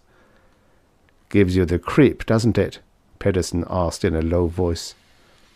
"It's worse than anything I've ever seen," Fisk replied. "These people are on the edge of collapse. This is chaos." The feeling of brittle tension increased as they entered the control room in the center of the ship. A short, wide Eglin stood beside the master console. He raised his arm in what was obviously a salute, which Fisk punctiliously returned. A muscle in the Eglin's cheek twitched spasmodically. His fingers were clenched, the knuckles white against his greenish skin. "I am Sir Lawton of the Eglin Directorate, commander of this ship," the alien said in fluent Terran. "And I am Commander Alton Fisk of the Confederation Navy," Fisk replied. "I have transferred my men to this ship since you didn't leave much of mine." "For that I am sorry," the Eglin said. "You fought well and deserved a better end. However, you still have won. It is finished." The Eglin smiled bitterly. "You see, Commander, we never knew that war could be such horror. To many of my crew it was too horrible. You undoubtedly saw some of them on your way here." Fisk nodded. "Now about the surrender terms," he began. "There are no terms," the alien said woodenly. "You have won." His face twitched. "Can't you appreciate what your weapon has done? I am an Eglin. An Eglin never surrenders. Yet I and half my crew have surrendered. Don't you appreciate the implications of that? Can't you realize that the Directorate is doomed? That you have won a victory here that is more complete than any we have won in 1,000 years of war? But from birth," the Eglin went on, ignoring the abortive interruption, "we of the warrior caste have been trained to believe that there is no glory other than in battle, that the honor of the Directorate and its supremacy is paramount, that the Directorate must expand to bring the blessings of order to the less favored, that the orders of a superior are to be obeyed unquestioningly, that it is only right that we subordinate ourselves to the greater glory of the Eglin race, that our minds and lives are dedicated to this service, that there is no higher honor, no greater glory than to die for the Eglani." He sounded as though he was reciting a litany that had suddenly become no longer believable. "But this, I find, is wrong. Such a belief is not life. It is death, extinction first of the soul, then of the mind, and finally of the body. Your weapon struck us here at the core of our belief and through our weakest link, a link we had to keep because, paradoxically, it was also the source of our strength and unity. Through our neurocommunications, your feelings, emotions, and beliefs waged battle with our own, and yours won because their truth was more basic and more just than our own. And so we were disarmed. We were confused. We could not hold control. And finally we could not kill, not even ourselves." The muscle in his cheek twitched again.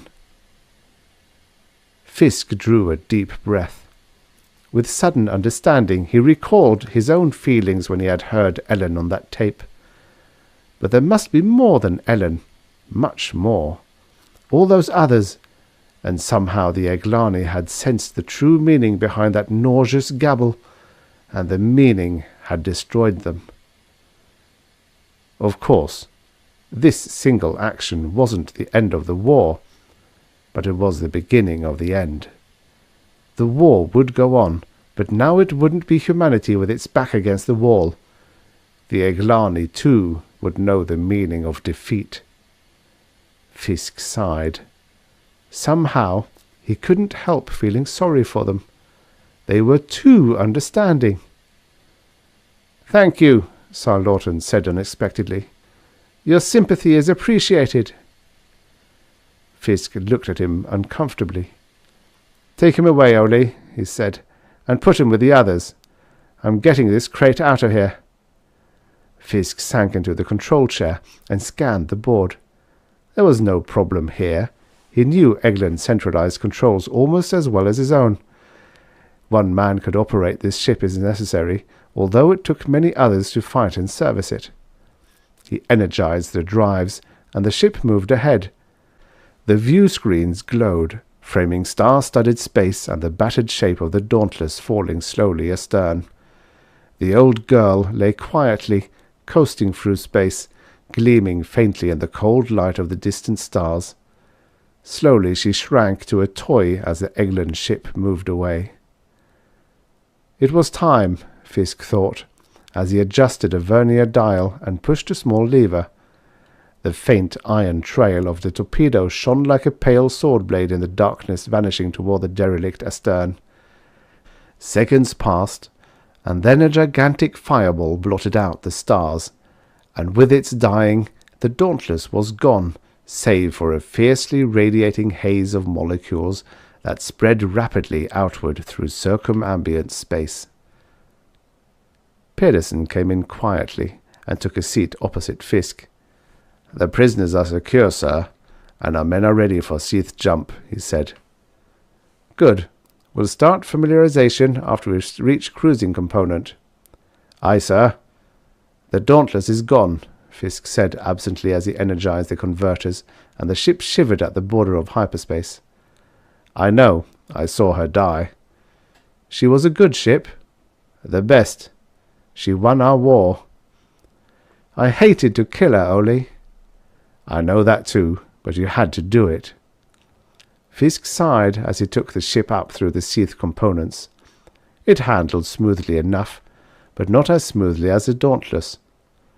The two men sat silently with the control board between them. Fisk spoke finally. "You know, Ole," he said, "I thought it was a calamity when Bordoni broke his recordings." Pedersen looked at him soberly. "You might still be right," he said. "We're going to win this war now. We're going to win it completely. They can't stop us now we know their weakness." "And that's a calamity?" "Possibly. After all, what are we going to do when we win? What sort of conquerors will we be? How will we treat them and the races they have conquered? We have no precedents. We've bypassed other intelligent races in our sphere. We've left them alone because we didn't know how to handle them. And we knew we didn't know. But we can't leave the Eglani alone. They're going to be our responsibility, and we've never learned to rule." Fisk stared, shrugged, and grinned. "Could be that the Eglani will win after all, even though we defeat them in battle. They have the administrative experience." Pedersen chuckled without humor. "You see what I mean? It may still be a calamity." The end. Subscribe for your daily stories of futures past.